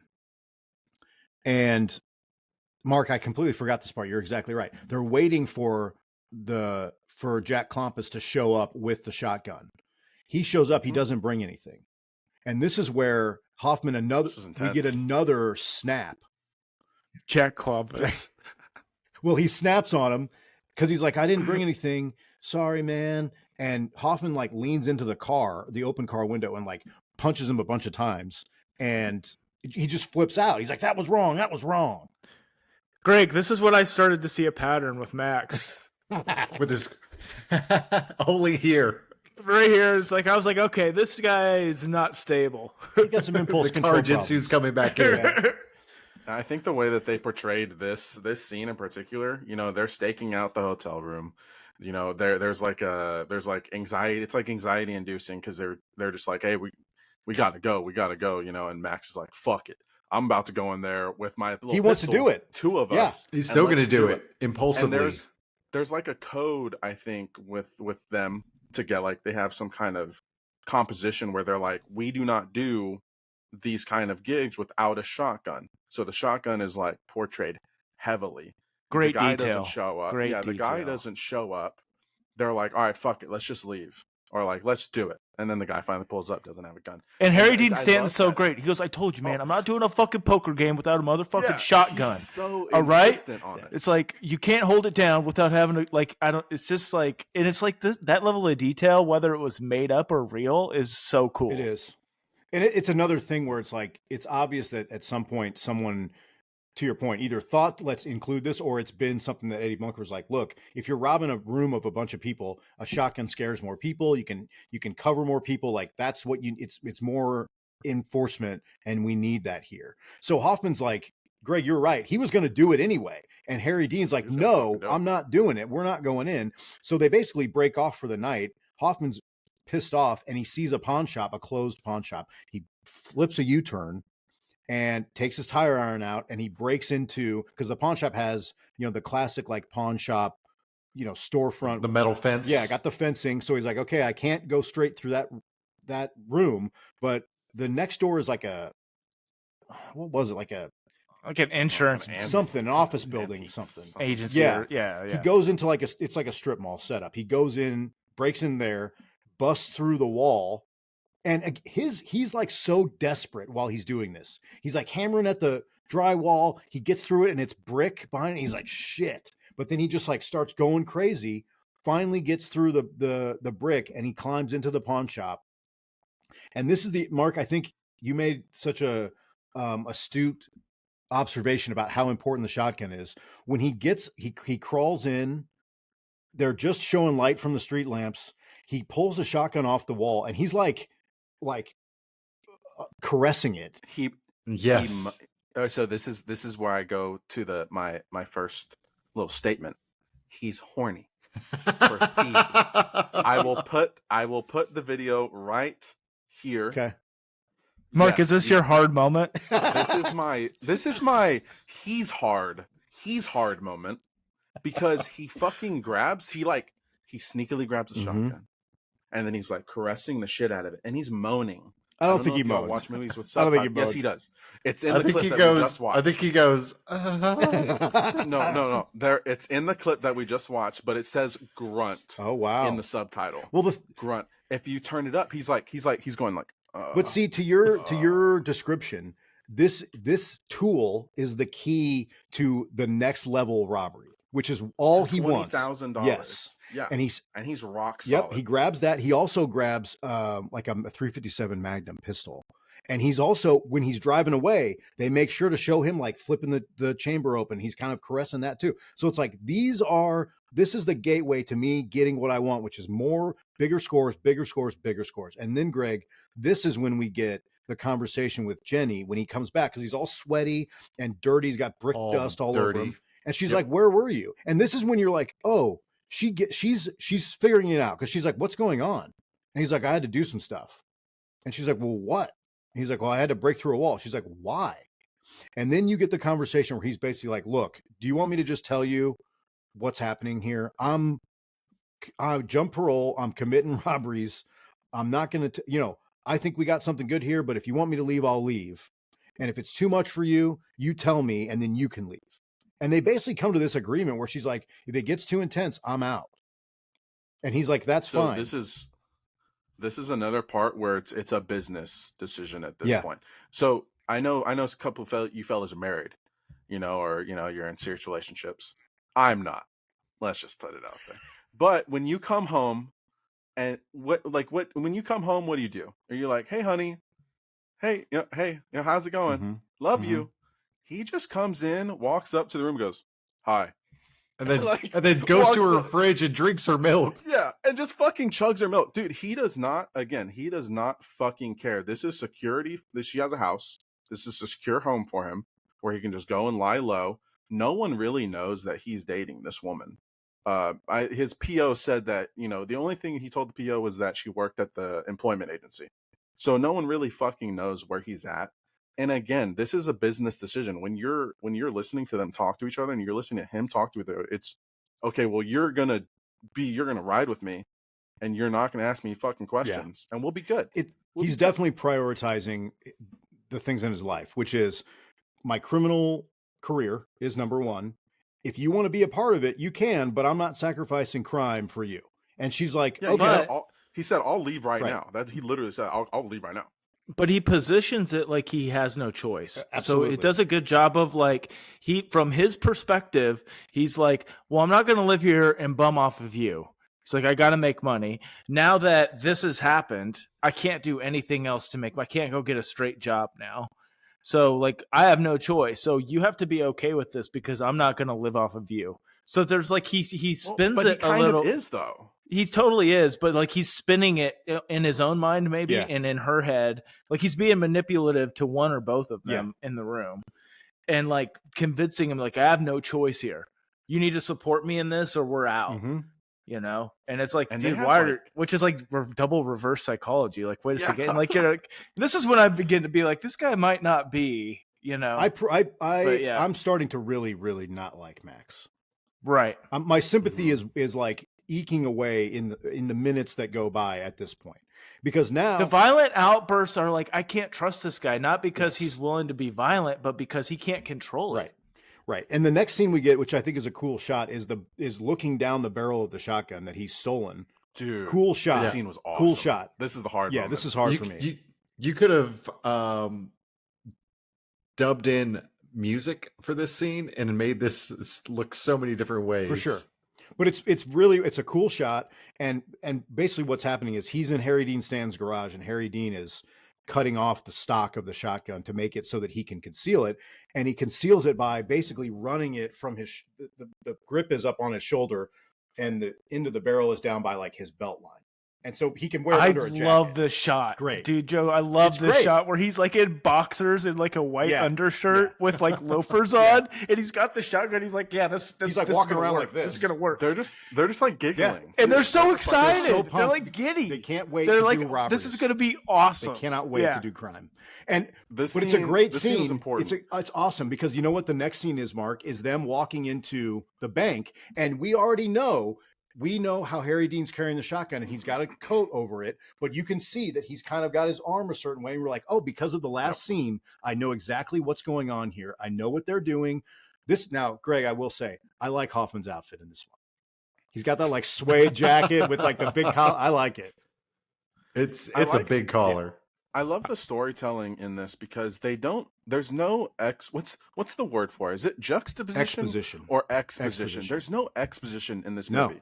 You just watch them, saw off a little shotgun, they put it back together, and then they're just walking into a bank and Like robbing Mark- it. Like they didn't fucking talk about it. That's at an all. awesome call out because I love that they just jump right to Well, it. here's There's the no thing, like guys. extra driving up convo or anything like that. It's just like boom. Did any of you guys Walking think in. the next shot of them walking, because all you see is them walking across the street, did you guys not think they were doing a robbery?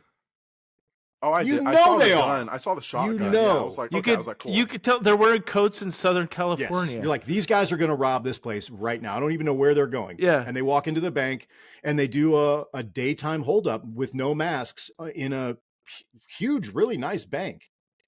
in like a Beverly Hills? major No, not commercial Beverly Hills. area. It's But it Southern looks like California. it's like It's a major huge. area, shopping center Yeah, area yeah. that they're in, Like, even if it's how- not the biggest one. How easy was it to do crime in the 70s? Dude, all you had to do was, it seemed like once they got the guard, they grab him, they disarm him. Harry Dean's he's got a stopwatch, so they know if there's a police response, what about the police response is going to be if someone hits a silent alarm, which they assume one of these tellers has. And he's basically just going through, and Harry Dean is like the control guy. So he's yelling at everybody, get out, get out, get out. What's this one? Is this one like 2 minutes or like 90 seconds? I think it was 90 seconds. The last one's Two the last one's 90 seconds. No, this one's 2 minutes. This is 90 seconds. Harry says this Okay. line to someone. I know what you're going to say. This is great, dude. This is awesome. Someone's looking at him. He goes, "Are you in love with me? Then stop looking at me."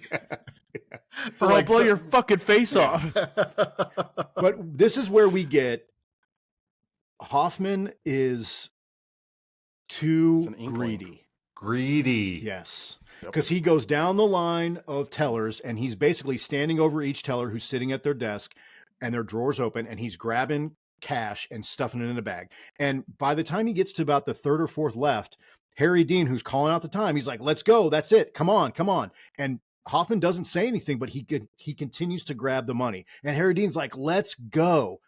The time is up. Dude, we gotta get out of here. It's so much tension. He's like, this is very unprofessional. Dude, the unprofessional stuff, I love it. Super pissed so off. Funny. He's so pissed off about it. But he's basically like, hey, we got to go. We got to go. We got to go. And this is, again, the other thing, Paul, to what you were saying earlier. Hoffman cannot control himself in this situation. He's disregarding his friend, who's obviously more experienced in these takeover robberies. He's better at it. He's the one on the clock. And when they're leaving, he's like, never do that again. When I say go, it's time to go. And they're both, and they get in they switch cars. You guys notice that? They pull up, they drop the car off, get into Harry Dean's truck. And they're both like pumped because they got all this money. It's like 20 grand.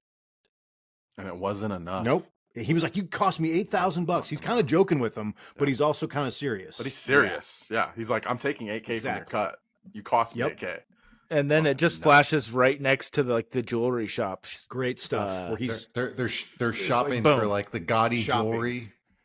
Yeah. Well, yeah, you're like, oh, he's a nice guy. He's buying her something. This is a stint. Oh, he's helping her out. He's buying her some jewelry. No, he's casing the jewelry. He tries to go in the back, and the guy's like, excuse me, sir. He's like, oh, I was looking for your bathroom. And as they're leaving, he's like, well, what, can I see more upstairs? He's like, no, that's just executive offices. So what we're getting here is Hoffman is acting like he's buying Jenny because she's with him.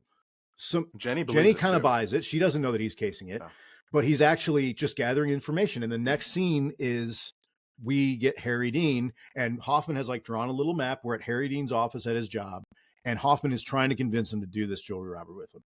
He's like, come on, man. This is Wilshire Boulevard, Beverly Hills. Fuck those cops. Dude, I love the map. Great. Can I just say Please, I love the map? Like on a little map. Just like no, there's nothing really to say. It's just like it's like everything you like want as a little kid, like when you're watching a movie or like watching a TV show. It's like a literal map that he's drawn on like this giant piece of like architecture paper.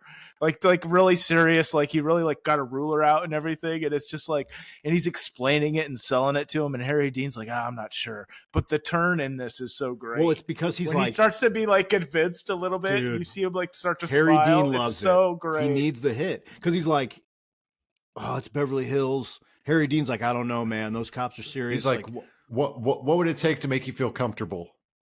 Right. He's like, and he starts like talking minutes. Right. He's like 3 minutes. 3 minutes. We need a driver. 2 minutes. Right.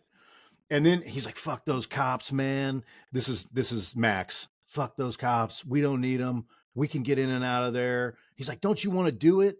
And that's when. But Harry Dean knows. He's like, there's like 100 cops per square or per 10 square miles in the area. He's like, this is yeah. He's like smart. Right. But he can't.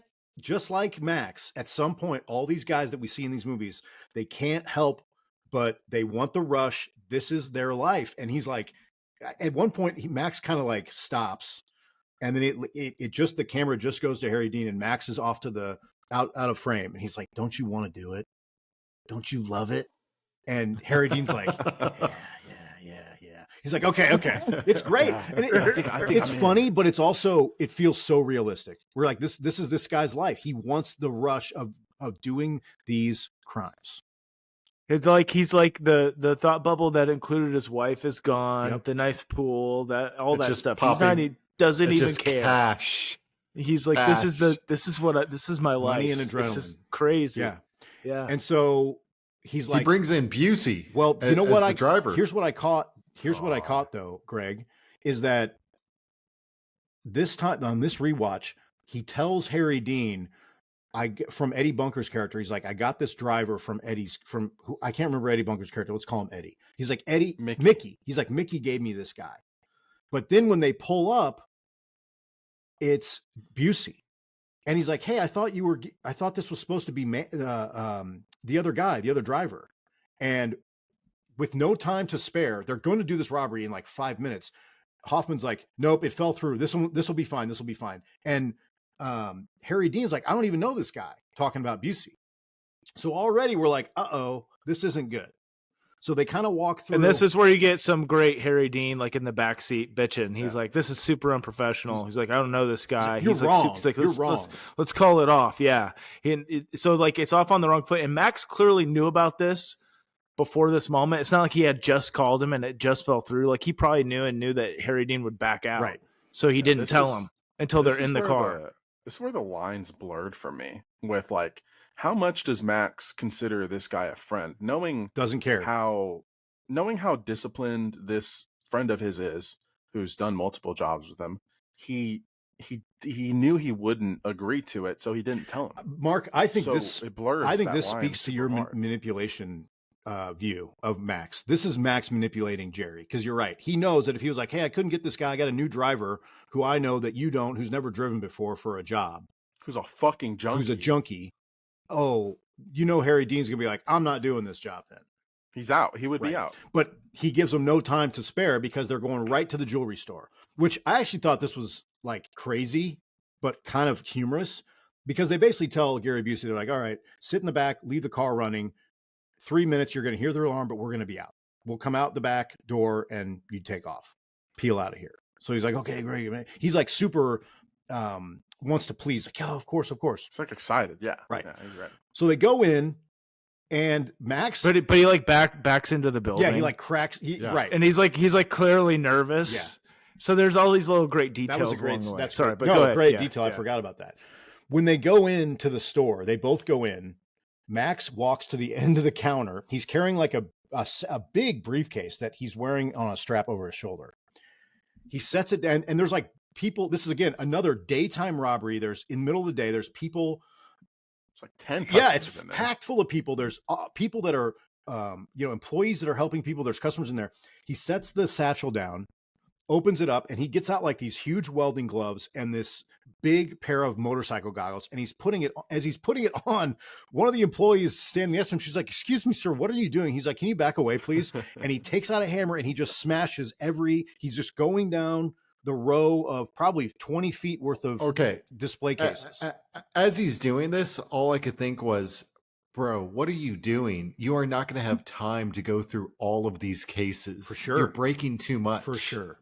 I thought the same thing. But it was kind of cool that he had the goggles and the gloves on, because I was like, yeah, he'd be cutting the shit out of his hand if he didn't have these gloves on when he starts to grab the jewelry eventually. But it's like a really crazy. I love how the movie like switches and the pacing is like starting to pick up fast too. Now it's like jumping forward in scenes and stuff, and there's not a lot of talking. It's like action. Well, this is when the movie gets super fun. For sure, because Harry Dean is also like doing the same thing. Everyone get against the wall, faces against the wall, and Max starts grabbing stuff out. Harry Dean's got the stopwatch. Camera shots here are cool because they put the camera like in the cases. Yes. So you could see him trying to pull the jewelry out. Like when you look at it, you see all this broken glass. You're like, bro, how are you going to find the jewelry in this? This has got to be for sure. Like you just made it. You made a bigger problem for yourself, is what it feels like. With these big gloves, the gloves are not like formed to his fingers. They're like big welding type gloves. And the goggles I don't know. too. It's like got to be. The goggles are great. I love the goggles. I love that. It's a cool look. It's a very. But honestly, cool if you think about it, in the approach that they're taking, this isn't that bad, because you're like, hey, I'm going to get what I can get in 2 minutes, and we're gone. The problem is we've already seen Max in the first robbery of the bank. That's not how this is going to go. And you can start to tell because he is like frantic. He's horned up. He's horned up to burgle. He's grabbing the employees. Like there was another piece in here. And this whole time, Harry Dean is like, 2 minutes. He's counting it off. It's the same thing as the bank. He's basically like, what are you doing? Did you guys notice that Harry Dean is breaking some of the display cases with the shotgun, and he breaks the butt of the shotgun off, which that had to have really happened. Well, it looks like it. Yeah, I couldn't tell if he broke the butt off or if they put a little spike on the end. I think he broke the butt to off break the glass because he has to hold it differently afterwards. Oh, but it was just something that, like, again, we get to the point where like he's basically like, we gotta go. What is it about Max? I don't You know, like what is it about like his head or his mind frame? You think like subconsciously he wants to go back to prison, like literally, or do you think it's like he's just so addicted to this he can't like step away from it once he's in it? I think he's like, oh man, and because he brags about the last robbery, he's like, look, dude, if I didn't get the last drawer, we would be like 8,000 or whatever it was less. You know, it's the high. It's like he's like, and again, like I say horny, but he is like reaching some kind of nirvana each time he is in that passion of he's in the fucking moment. He's in the heat. Well, and it's not enough of a high to go 90 seconds. I got to go for 3 minutes and really push it beyond the limit because I know I can because I'm a badass or whatever. Because what's he going to spend the money on? There's never really any character development on what he would spend the money on. He just wants to like go to Mexico. He just like tells homeboy, oh, we can go and get a tan. But you're right. It's not like he's like, I want to buy a car or get a house and be. This isn't a one last job thing. This is I love doing these jobs. Yeah, I think the overarching story of his, we don't get much background on him, obviously, for like certain reasons that they explain at the end of the movie. But there's really no development on why he wants to do it, aside from the fact that he loves it. He fucking loves it. Because we're still in the jewelry store, and Harry Dean has gone to the back of the building because he's like, I'm leaving. And I think he even says like, I'm going. And Max is like, this is so unprofessional. Yeah, this is so he starts like kind of throwing a fit. He's like, I can't believe I'm never working with you. Never working with you again. I did like, and that's when. So they finally leave, and they get outside, and he's like, "You're a fucking." What does he say? You're a pathetic excuse for a human being. And when they're in the parking lot, and they look around, they realize no car. Busey has his buddy burned him again. Gone. So he's like, they're like looking around. They're looking around, and now we get a foot pursuit, basically. But this is why, not only just the foot pursuit in the film, like this is where the movie I think really goes into that next level. You know what I'm saying? Yeah. Like this is elite stuff. Like the anxiety I felt when they came out and the car's not there, I was kind of like feeling it with them for sure a little bit. And then when it goes to a foot, I'm like, dude, what would you do? He's like, throw the shotgun down, and like all those little details, and it like seems so real, right? Like it's just like they thought through each of the things that you would have to do. Like he gets rid of his coat or whatever. Well, you're hearing the sirens. It's just like awesome stuff. You're hearing the sirens. They're running through. Would you run? You have to. You have to run. He says, walk. Yeah, that's another thing. They're like, walk, run. Well, they're running. Yeah. They run in between when they're crossing the streets. They're not running because they don't want to attract attention. Because at that point, it's like they cut through that alley. He drops the shotgun before they get into the street. Then they walk into the next alley, and the police car stops. Like you can hear the sirens because they were running. That's when they break out, and Harry Dean's like, obviously, there's no words exchanged, but he's clearly like, I'm not going back, because he turns around and starts shooting at the police car. I didn't expect that. I didn't either. Hoffman jumps over the fence. Harry Dean is climbing behind him and gets shot off the fence. And Hoffman's like, Mark, that's a good point. Maybe they could have walked all the way out. They could have fucking walked. Yeah, dude. It's maybe they just freaked out. They just weren't ready for the contingency plan. Yeah. But how brutal is Harry Dean's death? It's great, dude? Man. My god! They have like a bromance death stare for a second. Where they but Gary's like, you motherfucker. Yeah. You're so unprofessional. Yeah. So he's like, I did think the death was like, I just got shot because of your dumbass. But what's even crazier is that after that, the policeman who clearly shot Harry Dean, starts to come over the fence, and Hoffman shoots at him. So Hoffman's like way in on this now. He shoots. I think he hits him and then shoots through the fence a couple times. Yep. Does it say that the cop died later? It says that he's seriously injured. Critically injured. So now we've got Max is on his own, and he takes off. He ditches the scoops coat. Up his girlfriend. Well, he ditches the coat. I really did like, Paul, like you're saying, he grabs a shirt off of a laundry line, gets rid of his coat, dumps the briefcase, and puts all the jewels. Yeah, he puts them in this like sweatshirt that he ties up. There's a scene when he's pouring sweat. He's running through the streets. He gets to a bus stop. I don't know if you guys caught this. I caught this on the second watch. He gets to that bus stop and he's trying to get on. And there's an elderly lady with a cane coming off. And Yep. and you can tell that she's moving very slow, and you can tell. And for me, I'm the same way. I was like, oh, come on, lady, get off so we can get on. Even though I don't like Max, I'm like, you want him to get away for some reason. Again, this movie just does such a great job of that. He does get on. It takes you by the jewelry store. The bus goes right by the jewelry store. That was crazy. And he sees, what's happening there. And he goes directly to her office, like walks in, pouring sweat, still holding the pack of jewelry. And walks in, she's talking to a customer, and he's like, get up, we got to go. Which, again, I was like, this motherfucker, like, he's ruining her. She's getting it fired for this. She's definitely fired. Like, what is this guy doing? He's like, come on. Well, he's thinking, I need a ride. car. This is the only place I know where to get a car. Exactly. Yeah. He doesn't care. He's like, I need a car. He's like, give me your keys. They get in, and they take off, and they listen to the radio. And she starts to realize, what's going on. And he turns the radio off after they describe this carnage that's happening, which makes me think wants to get out of the car. Yeah. And he but we jump past a part. We need to go to Busey's house. Yeah. Oh, right. Yes. Oh yeah, he needs to stop and get some money. Yeah, I need to get some money from a friend. Quote unquote. Right. He parks down the street and goes to Busey's house. He goes in the house. He doesn't find him. He goes out back and he finds him in the garage. Yeah, and he's like, "Where were you, man? Where were you?" This is a tough scene. It's heartbreaking. Yeah. Because he's basically like, you left me alone, and I would never do that. He's like, my friend Jerry would do anything for me, and he's dead because of this. And it's like, dude, he's dead because of you, Max. Busey contributed, but you're the reason he's dead. Busey left because it was too long. Like, ran over the time. He was like, the siren was going. He said the alarm was going off for 5 minutes, and you guys didn't come out. He said it was only supposed to be 2. And it's like, that's true. I didn't pick this up before, but did you guys? We didn't talk about this when he first calls Busey's house, and he's big bear hug. Yeah, he says, "Tell your dad I need the big bear to give me a big bear hug," and that's how he knows that it's Max. And in this scene, he's like, "It's okay, man, forget it." And Busey's like, "I'm so sorry, Max." He's like, "What can I do?" He's like, "You can give me a big bear hug." And then I heard the gun cock, and I instantly knew because he shoots him.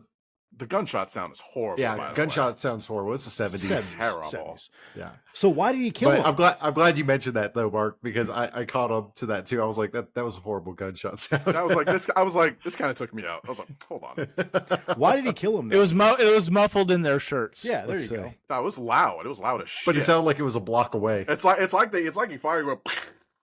All right, Jesus. Instead of in the fucking if that's a one criticism of this 10 out of 10 movie, I think that is the one criticism. So why did he kill him? But it doesn't. Yeah, and that's one question. Like, why did he kill him? And then did he know he was going to when he went there? That's my question. 100%. I think so. His whole plan was to kill him because he would be a loose end, right?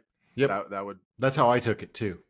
Yeah. But it is also weird. Why would you do it? Why would he care? Right. Why would he care? That's what I don't get. Why does it matter? I thought it was pure revenge. I thought he was just pissed at him and he wanted to show up and confront him about it. And I don't know if he knew he was going to kill him for sure, but he definitely brought the gun with him inside when he went in there.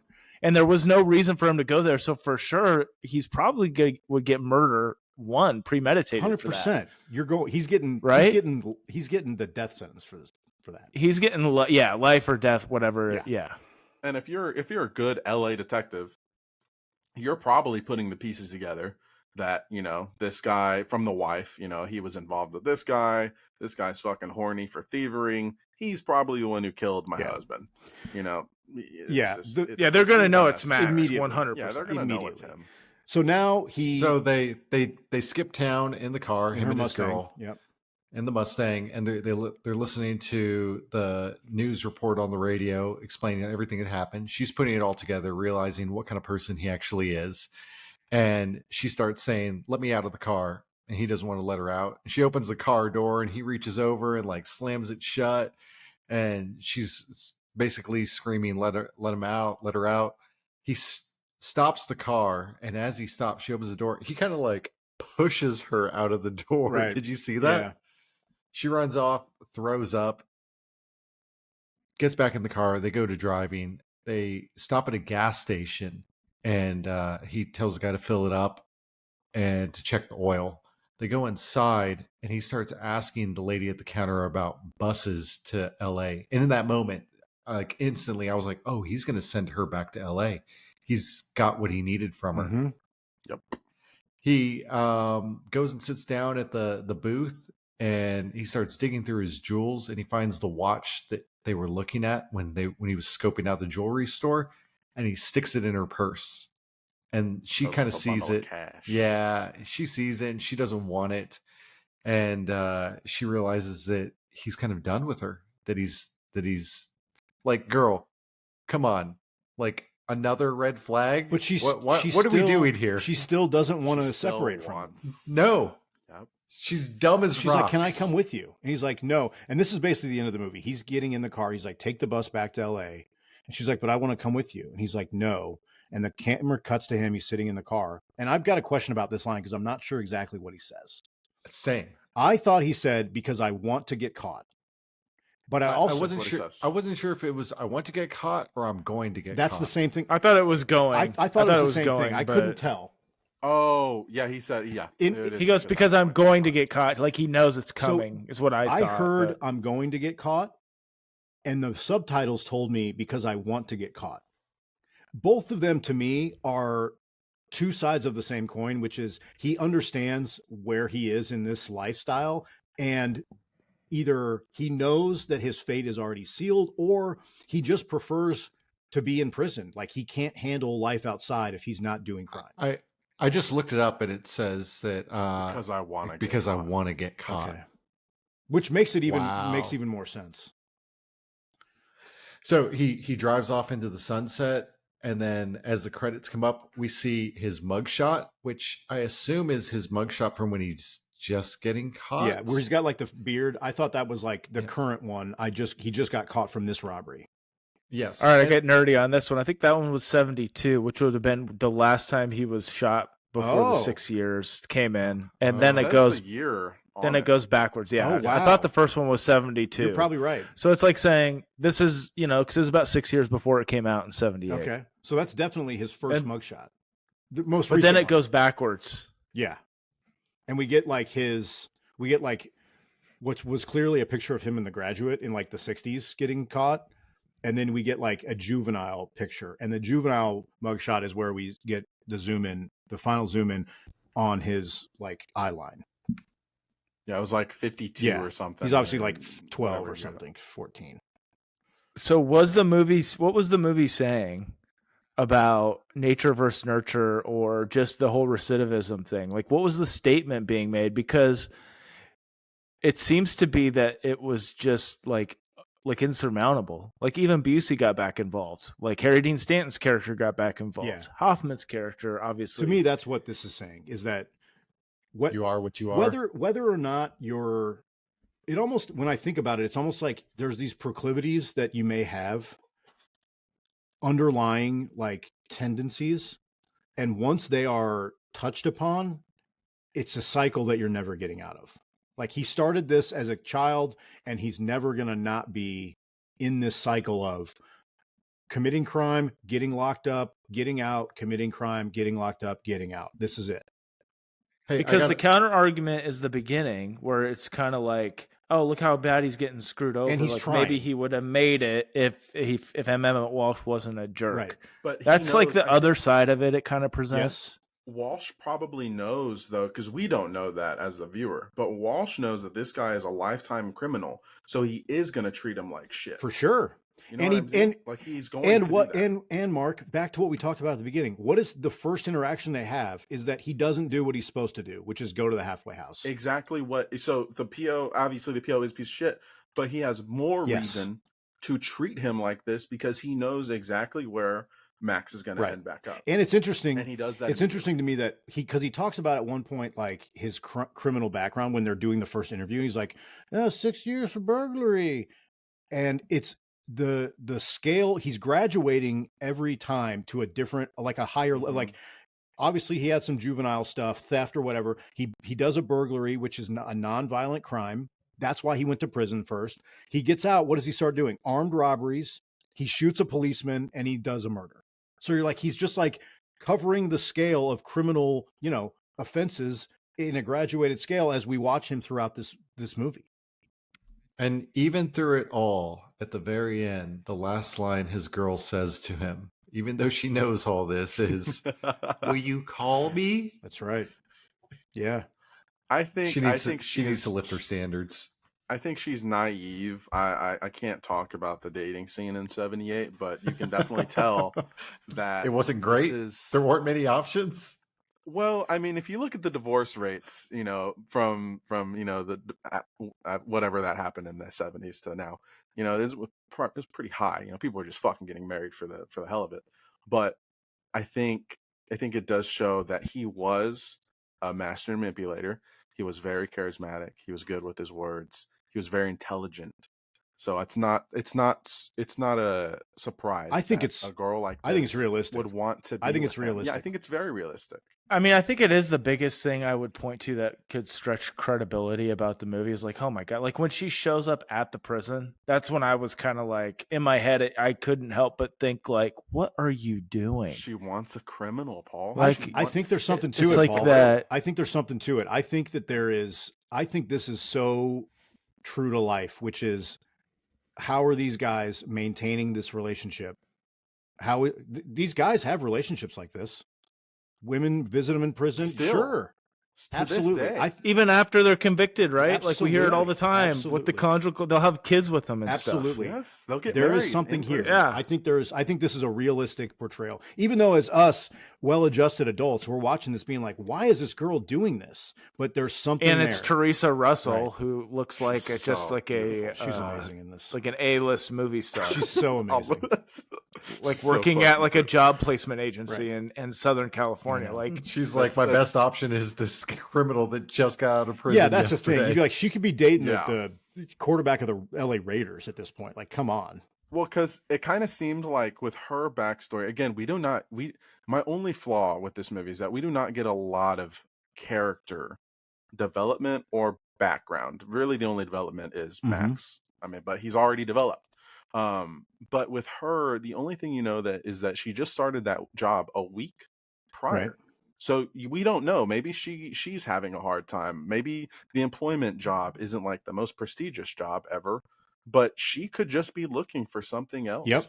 Like it's pretty credible. I think so too. It's hard to swallow because it's so ridiculous, but it's so ridiculous because it's She's so real. pretty. And I think that's real. it's like somebody that hasn't like maybe she's beautiful, but she hasn't been given very many like Exactly. powered positions, or she's just like very humble life, very like kind of, you know what I mean? Like maybe that's the background of that So character. what about this, and guys? it kind of explains If it. Kathy Bates is in that role, do we buy it more? If she's playing the Jenny role, Well, because she's not a supermodel looking girl like Theresa Russell is, but I thought Kathy Bates was attractive in this movie.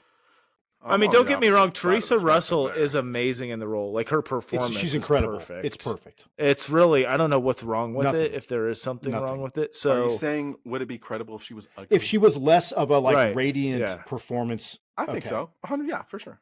I mean, she just leaps off the screen as far as her look, but the naturalistic performance to me was just like, I was just like blown away. God. Their first She interaction, has such a deadpan. Oh, their it's first so interaction, I was like, this is the most natural conversation I've seen two actors have in from when I can remember. Honestly, I was just like, this is unbelievable, incredible acting. It was a conversation. You're again. This movie puts you in a place where you're just a fly Yeah. on the wall. Multiple scenes. You're in the car. You're in the You're in the kitchen. You're in the bank. honestly, it's the incredible. cast top to bottom, I cannot think of a major criticism of a performance No. or a casting choice. It's like Perfect. Harry Dean Stanton for me is like very nostalgic because he's like he was the dad in like Pretty in Pink and stuff Yeah. too. So it's just like, oh man, Harry Dean Stanton's like the fifth guy in this movie, which is like this unheard of deep cut from like the late 70s. Like this is amazing. And you know what? But they just like everybody's performance is great. You're so right, Paul. Even like M. Emmett Walsh's performance, if that's like a more of like a hard ass drill sergeant guy, I don't think it hits as hard. It's not. yeah, it's viable. better that he's like this kind of like slovenly, like asshole kind of prick. Gluttonous. I love the word Yeah, gluttonous but he's for just him. I don't know, man. I think this movie just completely knocked it out of the park. I don't know. Greg, where does this rank on your Hoffman scale? What's your favorite Hoffman? My mama says that alligators are ornery because they got all them teeth and no toothbrush. What the Waterboy again? My bad. When I think of Dustin Hoffman, Are you a big Hook guy? You seem like a Hook guy to me. Whoa! I don't know if that's a good thing or a bad It's not thing. a good thing. I think that most people think about, or at least I think about Sucks. Rain Man. I think that's obviously his biggest role. Yeah. But I think it also depends on your age. If you're our age, maybe it's Hook, maybe it's Meet the Fockers. I mean, Mine is Meet the Fockers. That's the first time I saw him was Meet the Fockers. Yeah. So I mean, in his older age, he's kind of done some more like family-esque movies, and they feel more like a little bit like Paychecks, kind of like De Niro at this point. Yeah. But I mean, I love Dustin Hoffman. I think he's great. I'll be honest with you guys. This is my favorite Hoffman. I love Dustin Hoffman in Runaway Jury. Great one. Paul and I did that. Yeah. Great movie. Yeah, that's a good role.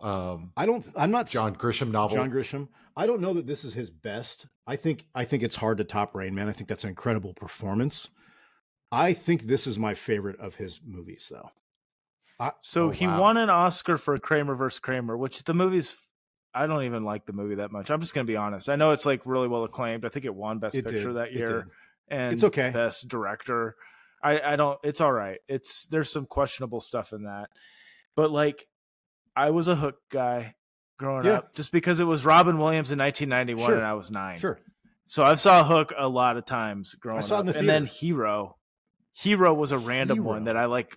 I don't know if it was on ABC Sunday afternoon movies or something and I didn't have a choice, but it's like this movie where he plays this really like kind of turd, kind of like this character, and he like rescues people from a plane, but Andy Garcia takes credit for it. I never even heard of it. It's not even it's so that's an awesome poster for that movie, dude. That looks sick.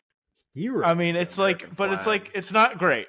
So don't like get too hyped with it. It's got like a good director and all that stuff, but like, so I don't know, but like Outbreak was a big one for me. Outbreak is awesome, and I think Rain Man might be the best. And I don't know if this is. I'm not saying this is a high achievement, but like the best portrayal of like a handicapped person by a non-handicapped person maybe in film history. Yeah, I mean, I don't know. I think Outbreak is amazing. I'm with you. That's a really good movie.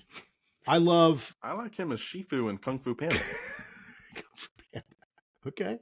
I mean, there's something there. Look, I will tell you these 3 in a row, All the President's Men, Marathon Man, and Straight Time is like unassailable. I love all 3 of these movies. I love Marathon Man probably more than it should be loved, but I think it's a straight banger. All the President's Men is a classic. But for me, this is my favorite movie this is my favorite performance. The 70s were his strongest era, sure. And then it just went downhill. He didn't even work much in the 80s, and the 90s were hit and miss. Yeah. But like, yeah, I agree. I think that run is just like his sweet spot. I mean, and just like the best showcase of his different. If you even want to do Papillon, which is a long movie, it's a true story. It's good. It's Steve McQueen. It's slow. It's slow. Steve McQueen is a prisoner in French. Where is he? Dude, it's like an island prison. Yeah, he's like an island prison in France, and Louis Degas is Dustin Hoffman's character. He's like McQueen's like sidekick in the movie. It's really good. It's really long, classic. It's a very famous movie. It was remade a couple years ago with Charlie Hunnam. It's not nearly as good. The guy, I love Charlie. The guy who the Mr. Robot guy plays the Hoffman role in that remake. It's okay. Oh, Mr. Got to shout out Straw Dogs, Peck and Paw from 71. It's like a very interesting watch. It's not what you think it's anybody that gonna likes be. like, yeah, it's morally gray, just like a good 70s movie should be. It's pretty good. It's pretty good. What do we, Greg? Do you want to do our rankings here? Yeah, break it down for us, G. Yeah, I'd give it a 4.2. Okay. Damn, high. Yeah, I liked it. It was good. One of the things that I like about it is that, and from this era of film, is that you don't get a feeling of being rushed. So like the kitchen scene, the jail scene, these aren't just like rushed through, but they're done so well. When we get the sawed-off shotgun to immediately walking into the bank, it connects really well. Yeah. Like all of the storytelling is good, and the character development. Like I was genuinely pissed off at the beginning of it. By the end of it, I'm like, you're an idiot. Yep. So yeah, great 4.2. storytelling. Paul. Yeah. I mean, for me, it's a 5-star movie. If we're doing a 5-star scale, because for me, it's just that it takes me right back to a time and place, and it teaches me about what a world would be like in like a real fashion, which is something that like I just love it when movies can kind of cross over, and it's not like a documentary, but it kind of feels like this is too specific, and these decisions are so like nuanced that this has to be based on something that actually happened, even if it is a fictional interpretation of it. And then the filmmaking, and obviously Hoffman was passionate about it, so the performances and the casting and everything is just top notch. So it's like everything I want in a movie. And then obviously the ending is not a fairy tale ending. So I like to walk away from a movie and be like, okay, this movie is more interested in making me think about this than satisfying whatever like, short term like satisfaction I'd have from them, like running off successfully to Mexico with Theresa Russell's character, which would be a horrible ending. I love a sad ending. I love an ending that doesn't have a little bow wrapped on it, which is I like the way this movie ends. Mark? Yeah, I was a little aside myself when this movie ended. I had to actually think about this one a bit. Originally I was like 3.75 because the ending kind of pissed me off because it makes you realize that he is just who he is. There really wasn't any rhyme or reason to him trying to make a life like a good life, because you want to root for him, right? You're like, oh, this is the main guy, let's root for him. So at the end, you're kind of like, oh, I was swindled the whole fucking movie because you're maybe rooting for him. You're like, oh shit, let's oh, get away, dude, run away with Theresa Russell. I can't wait to see y'all in Mexico. But after thinking about it, it's definitely like a 4 or 5. It's an easy 4 or 5. The movie does a great job at being grounded and believable, and it's because of Bunker. It's because you're getting this guy's like this story that may have happened. Maybe it actually really did happen. Maybe this is his life. The thief faction that we get. There's an underworld of thieves in this life, and it builds that in a way that's not overly in your face. Because you kind of have to think, oh shit, there was a whole faction. Yeah. They would go to these. You would go to this bar to get a gun. You would go to this bar to set up a gig. You would go to this bar to meet a new where other thieves just hang out. There's a lot of things like that didn't feel too much like in your face, that were refreshing. Again, I think we always do this, Paul, where I watch a movie and I'm like, fuck, that's something I haven't seen. That's something that felt so authentic that you take it for granted when you're watching it, because you're like, why the fuck aren't other movies like this? Why can't I just get a simple scene of someone sawing off a shotgun and then we're straight to the bank? I don't need to call the crew up. I don't need to know when the fucking car is going to get there. I don't need to see the drive over there. Just put me in it. So yeah, easy 4 or 5, dude. Easy. The sets, believable. The scenes, kind of like Paul said, there was no stages. Just a very fucking good movie, man. Yeah, it's kind of like the difference between a 70s movie where you just cut right to the scene and like Predator, where you get the chopper ride in, where you get the sexual Tyrannus comment and all the like all the window dressing you want on a nice good action movie. I'm with you guys. I'm with Paul. This is 5, hard 5 for me, easy. I'm so proud of you both, Greg, Mark, taking a chance on a movie from the 70s you haven't seen, and you both said put it in the 4s. Roger Ebert. Hey, man, that was kind of like Earl from the movie, dude.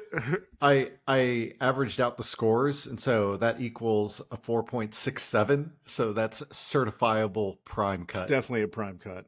Roger Ebert gave it 4 out of 4 and said it was the best film of 1978. He picked it as the best movie of the year. Yeah. I was just looking. The New York Times said it was one of the 1,000 best movies ever made. Like this is critically acclaimed. So if anyone's listening to this and they're not sold at this point after us talking about it for 2 hours, other people, critics, really liked this movie. I'm with you. With everyone, you guys all summed it up really well. I think the central question of is Max like this, or did he get created? And you don't really get the answer, I think is really cool.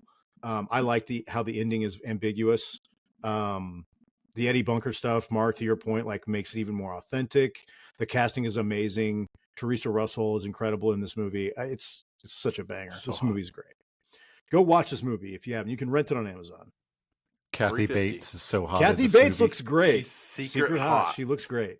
She looks great. Her bangs, like her bangs game. I liked it. Just, dude, it looks like she's wearing a cap, a hair cap. Just boom.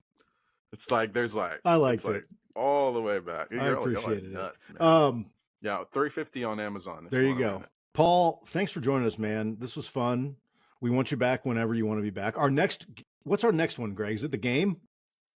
Yeah, we're doing The Game. Michael Douglas. 1997's The Game. Michael Douglas, David Fincher, Sean Penn in a kind of a cameo role. That was a user or a listener request, I think, wasn't it? I believe so. So don't leave me off your next Fincher. Dude, you want to do The Game? That's the first Fincher. I think that's the first Fincher you guys have done, isn't it? You want to do The Game? You're welcome to. We'll schedule it out. Oh man, I don't know. That's enticing. I'm not gonna lie. He's my favorite. He might be my I don't know. He's one of my top 3 favorite directors for sure at any point in time. Same. Join us. He's the man. Join us. Join us for The Game. And all of our listeners, theprimecutpodcast@gmail.com. We didn't even do this at the top. We were so excited to get into this. Prime Cut Podcast on Instagram.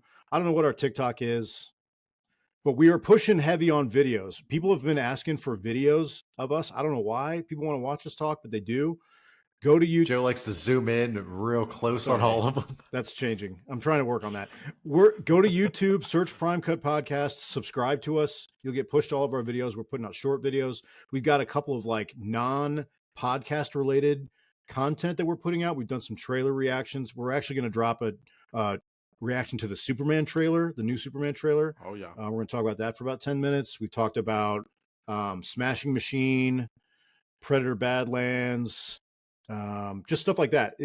Exclusive on YouTube along with the rest of our stuff that we're doing. So check us out there and join us next week for The Game. Joe, do you have your sign off? Oh yeah. Let me find it. Hold on. I haven't memorized it yet. There we go. You can hear the paper. Hold on. I feel like a drum roll would be appropriate. I'm Joe, and I'm here to recommend the movies you should see. How does he do it? I'm Greg, and I pretty much hate everything. I'm Mark, and I try not to get us canceled every week. This was a great episode, fellas. This was great. Thank you, Paul. Thanks, Paul. Thank you, Paul. Thanks, guys.